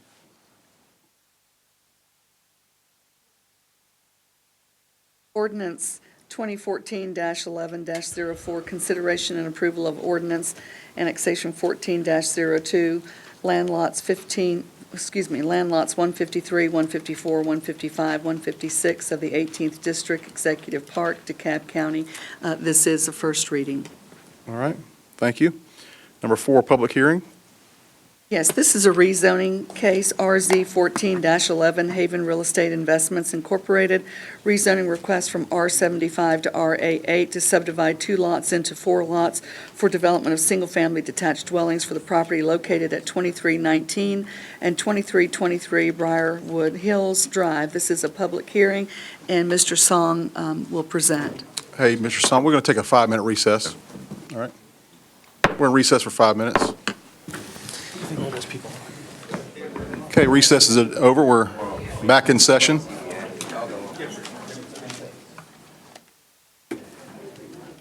Go ahead. All right, go ahead.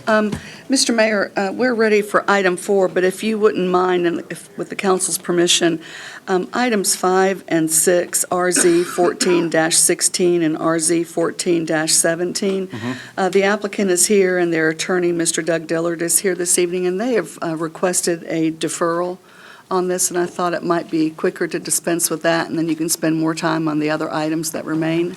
Okay. Well, if I... Where's the deferral also? Yeah, if I may add that also, item number 4 is Excuse me. also... Thank you. Item 4 is not a deferral. Item 4 is a request to withdraw without right. prejudice, correct? Okay, thank We you. do that? Yeah, we'll do that, and then we Okay, can... okay. All right, go ahead. So we're going to, you're going to speak, and then we'll open the public hearing, and then we'll hear the request withdrawal. Sure. Again, this came before City Council on September 23rd. Specifically, this is item number 4, RZ 1411. The case was remanded back to the Planning Commission in hopes that the applicant could work with staff to come up with a revised site plan. Unfortunately, we weren't able to reach that conclusion. The applicant has requested withdrawal without prejudice of the request. Okay, we'll open the public hearing. Is there any comment on this item number 4? There are no comments. Okay. Mr. Mayor, I'd like to move that we, Close the public hearing. All right. sorry. Now there's a motion. I'd like to make a motion that we accept the withdrawal without prejudice for ordinance, or for, how would I actually reference this? For the RZ ordinance or for the application? For the application, and just note that it's RZ 14-11. Okay, so I'd like to make a motion that we withdraw, accept the withdrawal without prejudice for of the application for RZ 14-11. 11. Is there a second? Second. Any discussion? All in favor of the motion, signify so by saying aye. Aye. Aye? Aye. All opposed? All right, motion is passed. Number 5 and 6, Right, 5 and 6, RZ 14-16 and RZ 14-17, Brookhaven Homes, and Mr. Song to present. Well- If you could open the public hearing. he will make a statement, then I'll open the public hearing. Thank you. I'll make it quick. The applicant has informed the council by email this morning that they are seeking to request a deferral for 60 days in order to go back and work with the neighbors, possibly to revise the site plan to a workable plan that could be agreed upon by the developer as well as the neighbors surrounding the area. All right. And we do have the applicant here present tonight. All right, I'll open the public hearing. Thank you, Mr. Mayor. I'm Doug Dillard, Wiseman, Noack, Curry, and Wilco. We represent the applicant.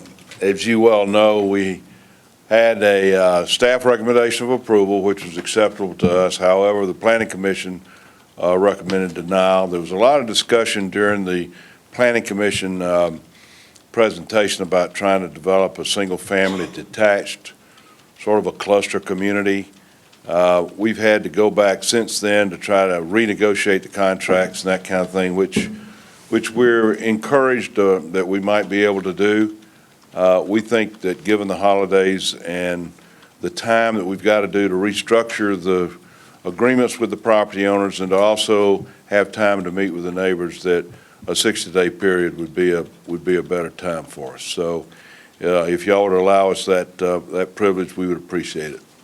So we would ask for a 60-day deferral to your regular scheduled meeting. I guess that's in January. That would be January the 13th. So the purpose of this is to just do a new plan. Yeah. All right. Yeah, I mean, I think the only way to do it is we probably will still stay under the RA8 designation, but there's a way that you can do single-family detached under RA8. There's certain minimums that you got to satisfy. So that's what we're going to try to do. I'm not sure we can do it, but we want an opportunity to try to work it out. Okay, now, when you're committing to go and meeting with the neighborhood, would y'all have the meetings in the neighborhood or at the school at night, or do you We'll have the meetings wherever it's convenient for the neighborhood. We've had several meetings with them already. I know Mr. Coles is here tonight, and the others that we've been able to schedule these meetings with in the past, we can meet somewhere close that's convenient for them. We've met in their homes, we've met at the school, we've met at different places, so we'll take the responsibility of coordinating those meetings. Okay, all right, thank you. All right, you can reserve the rest of your time, or you need to? Yeah, I'll reserve it if I need to. All right, Alan Cole. well, Mr. Cole?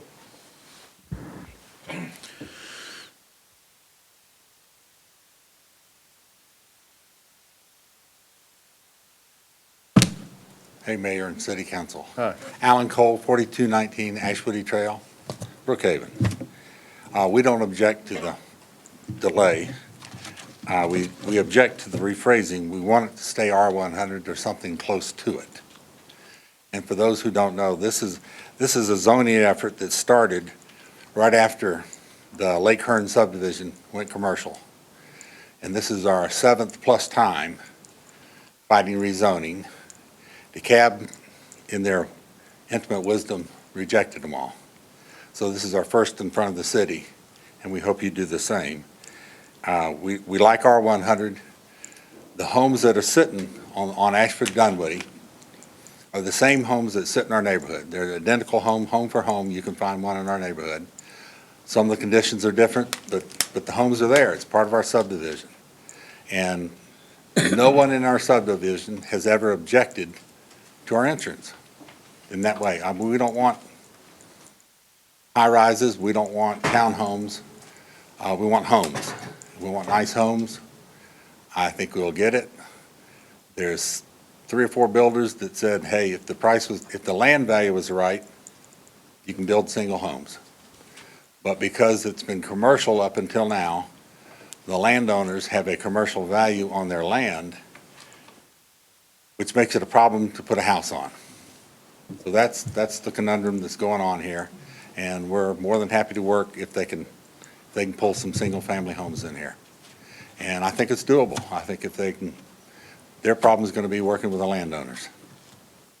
So that's where we stand, and that's Oak Forest Hills subdivision. So, okay? Thank you. Thank you. James Feeney Jr. Feeney? Gone home. All right. Next. Alan Mick. Good evening, everybody. My name is Alan Mick. I live at 4110 Oak Forest Drive, so I'm actually on Lot 4, right adjacent to the northern site, Site 2 there, which goes up into including Lot 3. Already sent out lengthy emails, three-page emails to everybody. I don't know if John or Mr. Parker, you were a benefit of seeing that yet, but I'll make sure on the next time. So really, I was going to be talking a lot about the townhouse project, which is what's been mainly brought up till now, but I won't do that at this point. In any case, we've had some dialogue. We've had a couple meetings. I've been at least 2 of the meetings. One of them I actually hosted at my house. So mostly during these meetings, we've talked about high-density townhomes. That was sort of the only thing. So if there's some other things on the table, I think that'd be good to discuss.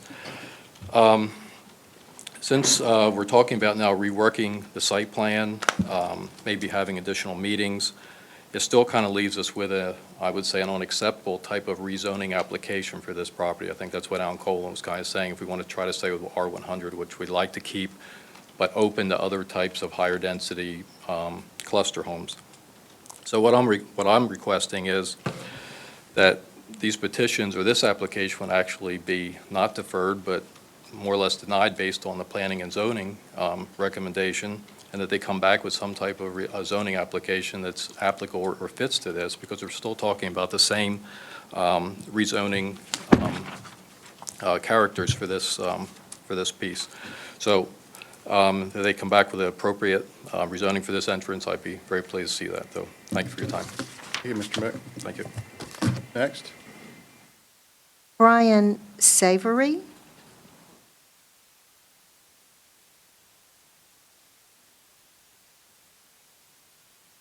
Mayor, City Council. My name is Brian Savory. I live at 4133 Oak Forest Drive. Been a resident of Oak Forest Hills for going on 20 years. We were the first home in the neighborhood to remodel. Our home used to look like the homes that are on this property in question, this 4 acres. We used to be a single family, 8-foot ceilings, 50-year-old home. We remodeled. We put a new roof on, raised the ceilings to 10 feet, and it's a beautiful looking home, and I'd like to see something like that happen on the 4 lots in question. So I too support that the lots stay zoned R100, and I guess I request that you follow the recommendation of the Planning Commission and deny the rezoning request. I would support if this developer or any developer wants to build single-family homes. As a matter of fact, the builder has built a single-family home within our subdivision, a very nice home, but it was one home on one lot, and we request that you deny the zoning request, and if the developer wants to come in and build single-family homes, I would support it. My wife and I would. So thank you for your time. Next. I have no others. Okay. Dillard.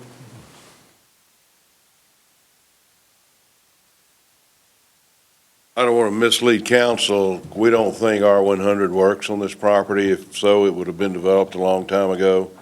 What we're trying to do is to accommodate a compromise where we do have single-family detached in close proximity to this neighborhood under the R100 category. We think that we can provide that transition.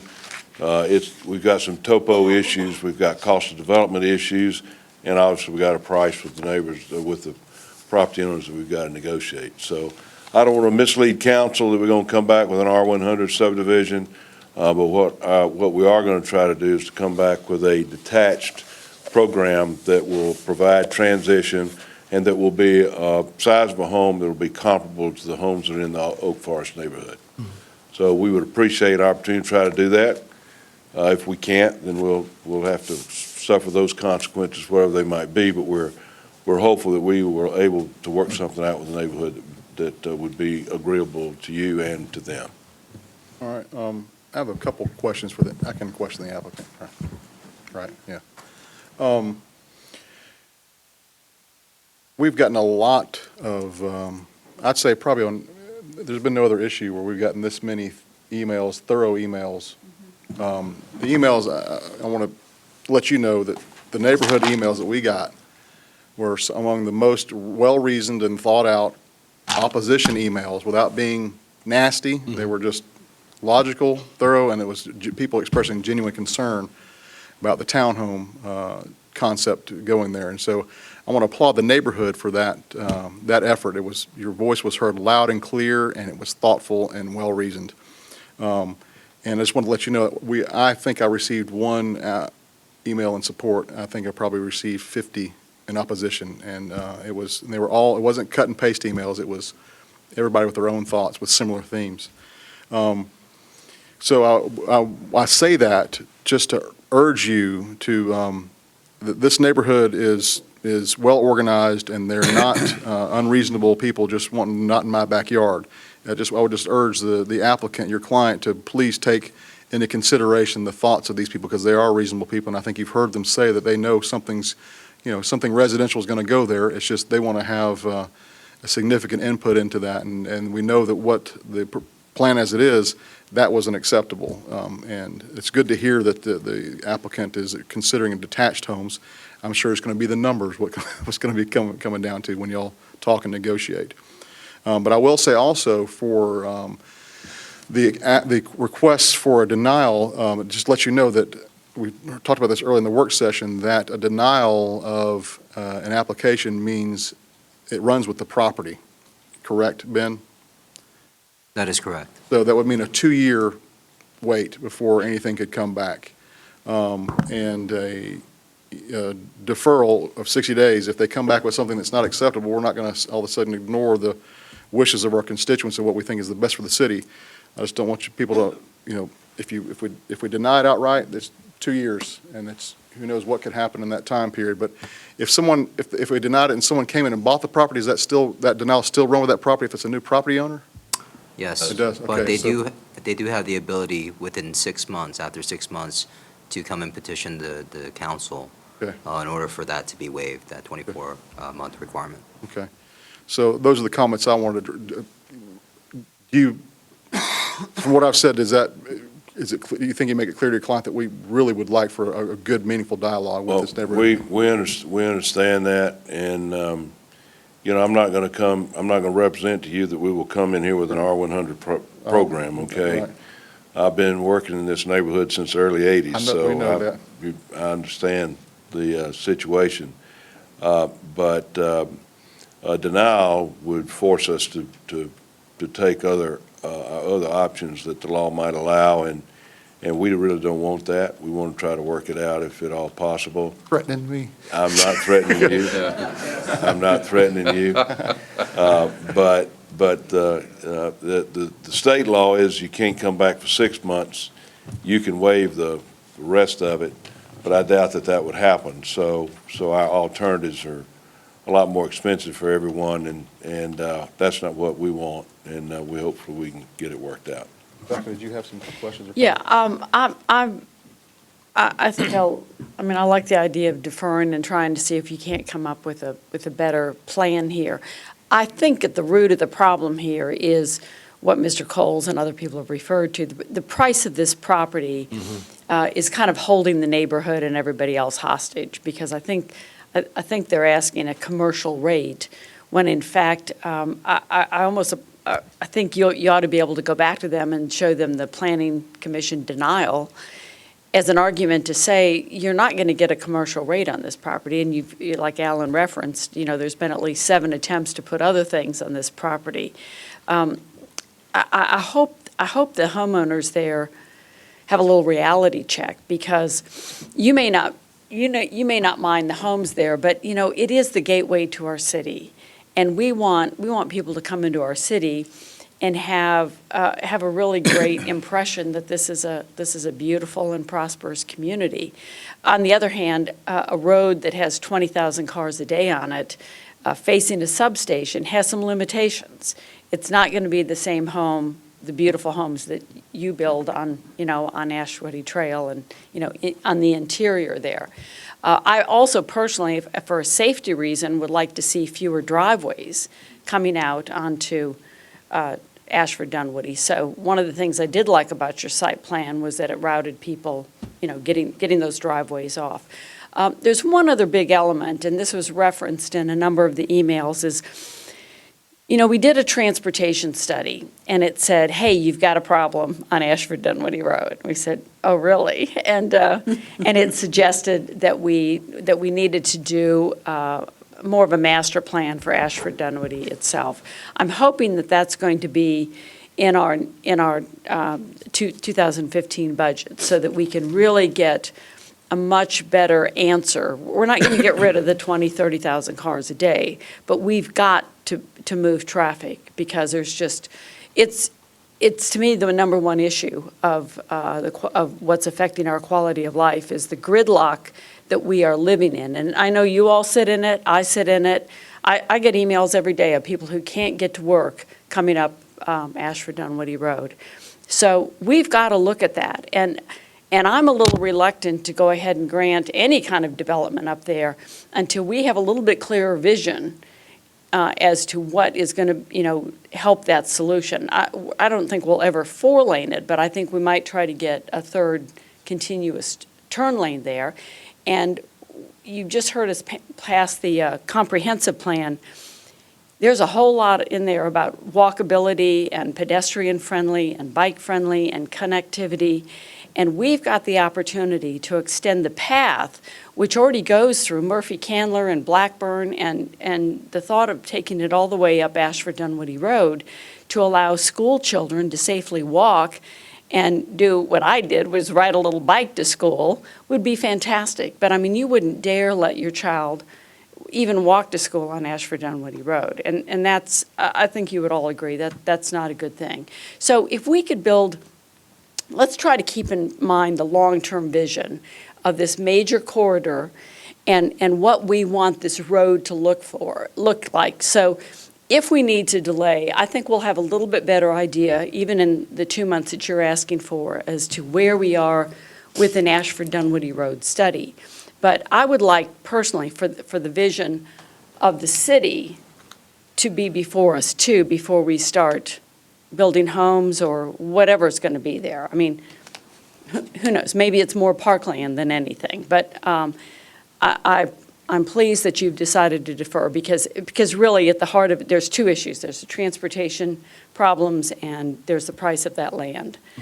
And if you can go back and renegotiate that, I think that would be in everybody's interest. We're certainly going to try, and the conditions that are recommended by staff were acceptable to us. I don't know to what extent they really deal with all of the transportation issues, but there was some dedication of right-of-ways and sidewalks and that kind of thing, which we're agreeable to do. I mean, that pedestrian access, particularly when you're looking at a higher density development across Ashford Dunwoody from the site, access to the school and that kind of things are an amenity to our future homeowners that would be good. So we would certainly want to try to work on that. Well, and we'd love to have you participate in that. Well, and we're prepared to do that. Right, okay, thank you. Doug, may I? I'd just like to reiterate two quick points. One, I agree with what the mayor said about the organization of this neighborhood. We've all been recipients of them, and they were really well-written. But this, and to Mr. Cole's point, and Rebecca just pointed out again, this is a math problem. The value of that land exceeds what you can justify putting on it from a cost standpoint. When you do an R100, you're going to have to put $1 million house on there or more, probably more. So I think that's the crux of the problem here. And second, well, I think it is, and I think it's also fronting a single-family detached home on Ashford Dunwoody, which is really not a residential street anymore, is an issue too. So I think you've got to get enough density in order to properly position the homes in a way that minimizes the access. You don't want a bunch of driveways coming into Ashford Dunwoody. You want a common entrance probably onto Oak Forest, so you control that with the light and all that kind of thing. So I think there's some options to do single-family detached. I don't know whether the numbers are going to allow us to do it. We'll see. But we appreciate the opportunity of the council to allow us to have continued dialogue with the neighborhood, and hopefully we can get it worked out. One other thing that we got from the emails too is concern about the townhome development being walled off. You know, there would be a wall facing Ashford Dunwoody. And I understand why that would be necessary. It might still be in some way necessary, but I would, would be facing not Ashford Dunwoody. I thought saw some emails where there was talking about a wall or some kind of barrier so that you wouldn't really see the homes from the street. I would like to make the point that whatever way that your clients could make the development as much part of the neighborhood as the existing neighborhood as they can, I think would be helpful too aesthetically. Because I share the concerns that Rebecca raised and you raised and Joe raised about the driveways on Ashford Dunwoody. I just want to, we've dealt with that issue before in some other developments, and I just want to make sure that that issue is raised and vetted with the neighbors as well. We'll do that. Thanks, Doug. Thank you. All right. If I may add, before the council takes action on this case, if it was to be deferred, I would request that any revised site plan be submitted no later than January 6th, with the understanding, obviously, if it was deferred, it would be heard January the 13th. So a week in advance of the meeting date. The plan be a week in advance, and Yes. so we can post it. Correct. So we could take a review, staff could review it, and we could also post it as part of the council packet. Doug, is that agreeable? You're talking about submission of material for the hearing by January the 6th? Yeah, a week prior to. That's fine. No. Thank you. All right. And you- I just wanted to make just one point, because we want to be sure that whatever conversation Mr. Dillard has with not only his client, but also the seller of the property, he did make a statement that, it is his intent to stay within the RA8. Right. And if that should change, and there is a significant change to the overall site plan, I'd like it to be within the prerogative of Mr. Song that if he determines that it needs to go back to the Planning Commission, it should. So if you could include that in your motion so that and I'm sure long before January 6th, Mr. Dillard will be getting with Mr. Song to talk about what the plan is and how it's moving along. But I wouldn't want there to be such a significant change that the Planning Commission is left out of any kind of review. So whose call is that? Ben's, I'd like it to be Okay. Ben's, that he can make a determination if it's that much of a deviation. So what's the time frame on that? Well, I think we could still work with on the confines of the week prior to the meeting. And if there is a significant change, I will present that change to the council and notify the council of the move to remand the case back to the Planning Commission. Okay. All right. Does the councilwoman have a motion? I do. I'm going to move that the council defer ORD 2014-11-05, RZ 1416, and RZ 1417 to be deferred for 60 days with a site plan being delivered by January 6th to our Community Development Department with the determination to be made by Mr. Song as to whether it should be remanded back to Planning Commission or not. Is there a second? I second. Any discussion? All in favor of the motion signify so by saying aye. Aye. All opposed? All right. The motion Okay, passes. our last public hearing item is RZ 14-19, Castleworks Incorporated, Douglas Dillard, Weissman, Nowak, Curry, and Wilco. Request to rezone from R75 to RA8 to develop a four-lot subdivision detached, 1327 Telford Drive. This is a public hearing matter. Mr. Song? Thank you. The case before you is RZ 1419. The subject property is currently 0.922 acres in size. It's located in the suburban character area, which allows up to 8 dwelling units to the acre. The subject property is a single lot that the applicant is seeking to subdivide into 4 lots. The property is surrounded by RM85 zone property on 3 sides. The proposed density associated with the development is 4.34 units per acre. Staff has recommended approval. The Planning Commission also recommended approval with the exception of Condition 8 being deleted. Based upon discussion during the Planning Commission meeting, again, the intent of Condition Number 8 was to provide the ability of the applicant to provide the necessary tree preservation, to meet the tree preservation requirement of the ordinance. It appears that they would be able to meet that and to be compliant with the ordinance without the need of Condition Number 8. So again, that was a recommended approval of Planning Commission for Number 8 to be deleted. Staff will stipulate to the report and the conditions represented in the report as well. Thank you. Thank you, Mr. Chairman. Mayor, for the record, I'm Doug Dill with Wiseman, Nowak, Curry, and Wilco. We represent the applicant. This is a rezoning from R75 to RA8 for 4 houses and on a cul-de-sac. And as Mr. Song said, the Planning Commission has recommended approval with the recommended conditions as submitted by staff with the exception of number 8. It dealt with tree preservation. We're going to comply with all your tree ordinances and tree requirements. So we felt like that was not necessary, and we wanted to be sure that the rear yard area for each lot, as shown, would be maintained as a preservation area. We we think that's not going to be a problem. The Planning Commission recommended removal of number 8 and recommended approval of all the other conditions. Those are acceptable to us, and we ask that you approve in accordance with the Planning Commission recommendation. Got the client here to answer any questions if you might have. No comments.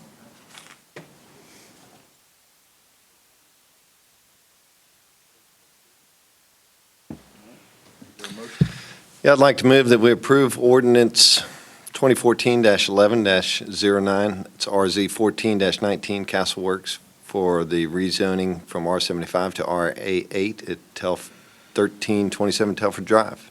I second. Any discussion?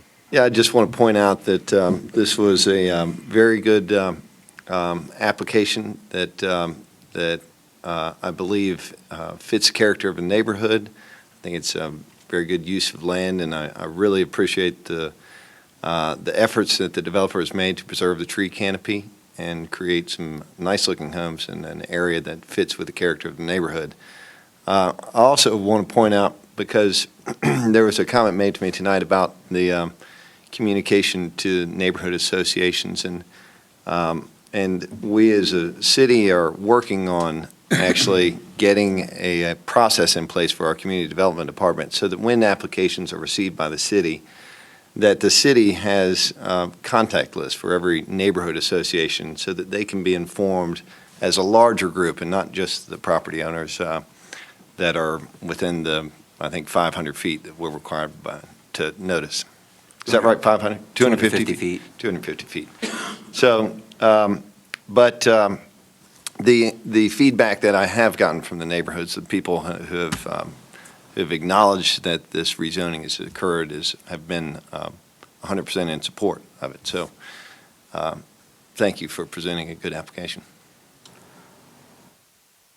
And I did want to make, my motion did include, I do want it to include the changes as recommended by staff. Planning Commission. By Planning Commission and by staff to remove condition number 8. And the other conditions apply. The other conditions would apply. My second still holds. You want me to restate the motion? No, you did the motion, then you went in, you did a second, and you just went in discussion. Yeah. So that's discussion. Right. So I guess he does Well, need to restate the okay, motion. No, He just clarified it. It's all the conditions Okay. with. just for absolute clarity. Are we still in discussion?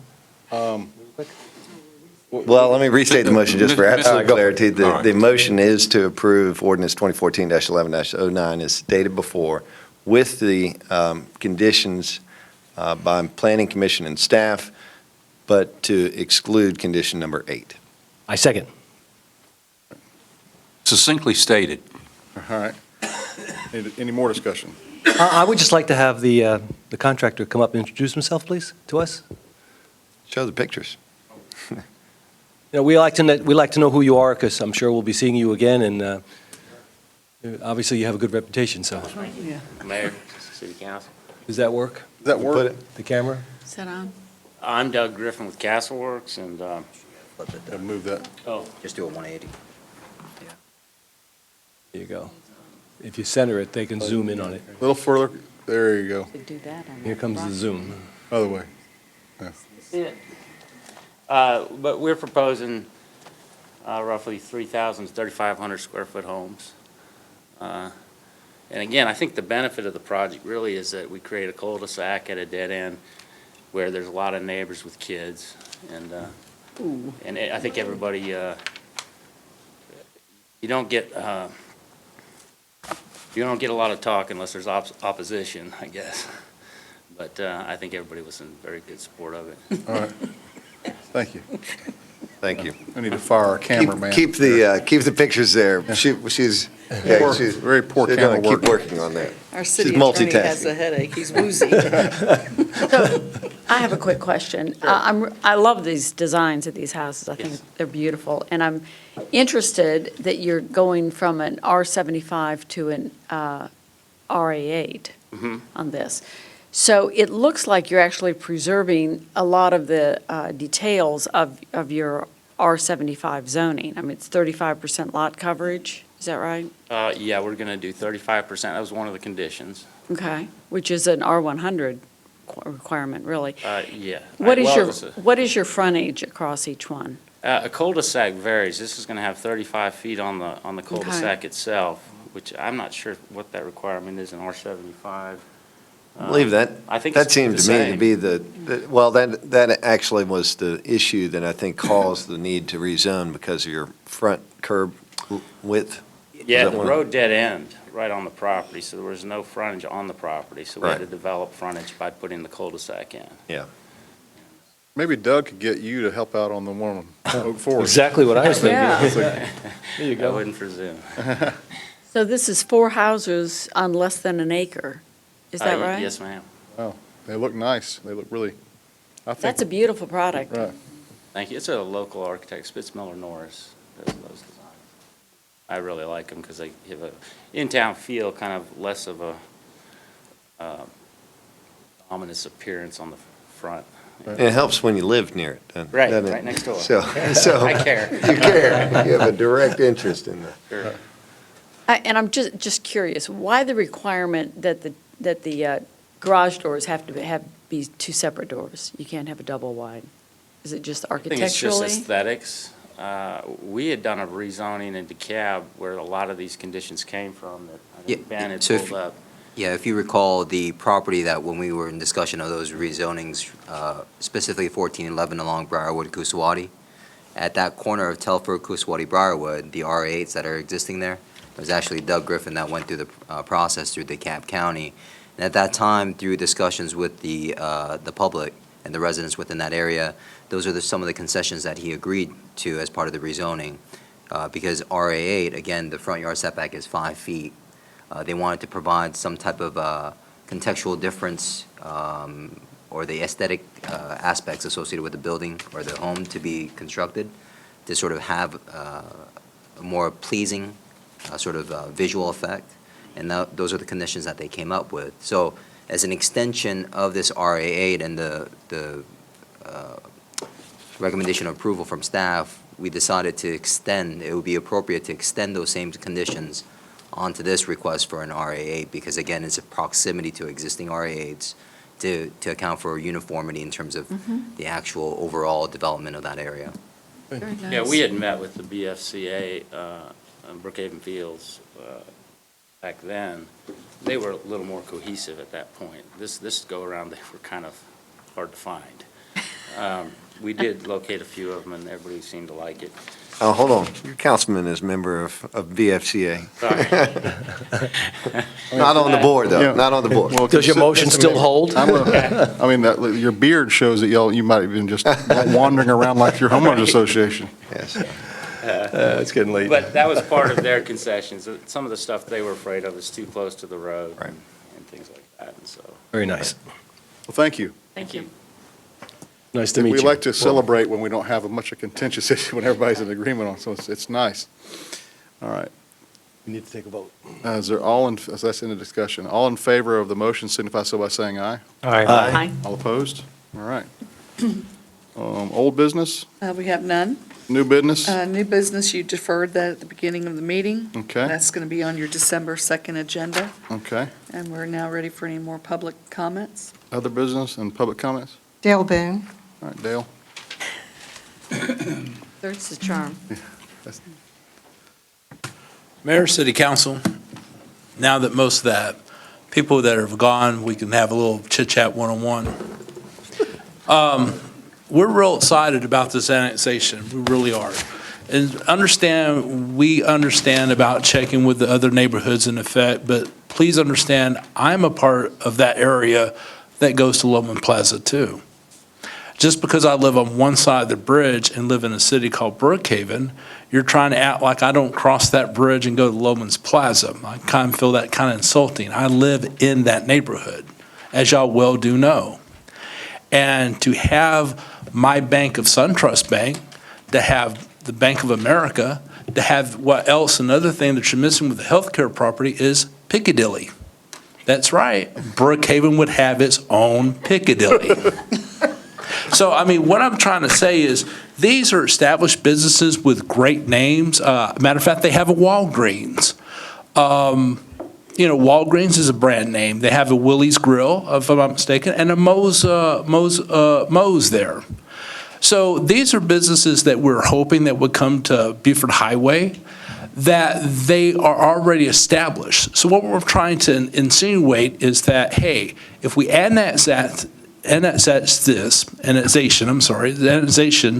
of the area, it gives us a chance to really build upon. And I think that area would influence the Buford Highway. As you said, Councilman, the diamond in the rough, well, right there's a little silver lining. And that little silver lining are the companies that are coming to us saying, hey, we'll split the bill. We'll even help you out to get this started. I believe that's a plus for us to help us build Buford Highway on down the road. And like I said again, this is what the people who are registered voters in Brookhaven are asking for. We understand people saying they're being rushed, but please take a step back that this was done in October. And November 17th, yesterday, is when they decided to change the name to La Vista Hills. Now, you explain to me who's rushing. Are they rushing? Or are we rushing? To come to you and say, hey, we just changed the name La Vista Hills, just put up the website on December 7th because they missed the deadline of November 15th to the state. That's what they forgot to iterate to you. They've had their chance. They were deferred yesterday. They were deferred last year from the state who said no more new cities. And I'm hearing down at the state right now, they're saying the same thing. They really don't want any more new cities for a while. So if y'all would give this dear heart of passing annexation, I'd appreciate it. Thank you. Next. Anybody else? All right. Close the public comments. Mayor's comments. I just want to thank everybody for coming. Thank you for, it wasn't too long of a night. We thought it'd go a little bit longer. Thank you, staff, again, for all your hard work. Anybody else have anything they want to say before we? Well, I'm sorry everybody's left. I should have said this at the beginning. We had a fantastic Duck, Duck, Goose race in Murphy Candler Park on Saturday, and the race was originally estimating they might get about 150 people, and instead they had almost 400. Wow. And it was a beautiful, crisp day for people to run across the lake, and I happened to be directing traffic right where the runners were coming, and the ducks and the geese were squawking away, and it was just grand. So congratulations to them. I hope they raised money, but it was just a great event.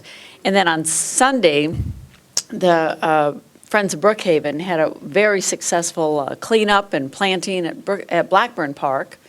Probably some 40 volunteers, and if you'll see, there's all kinds of pansies and winter plantings now, and some more cleaning up. So thank you so much to our friends and all the good things that are going on. And then I just saw this, that we're doing a light-up Christmas at Briarwood Park, 6 to 8, December 11th. There's flyers down on the front desk. Grab one as you walk out.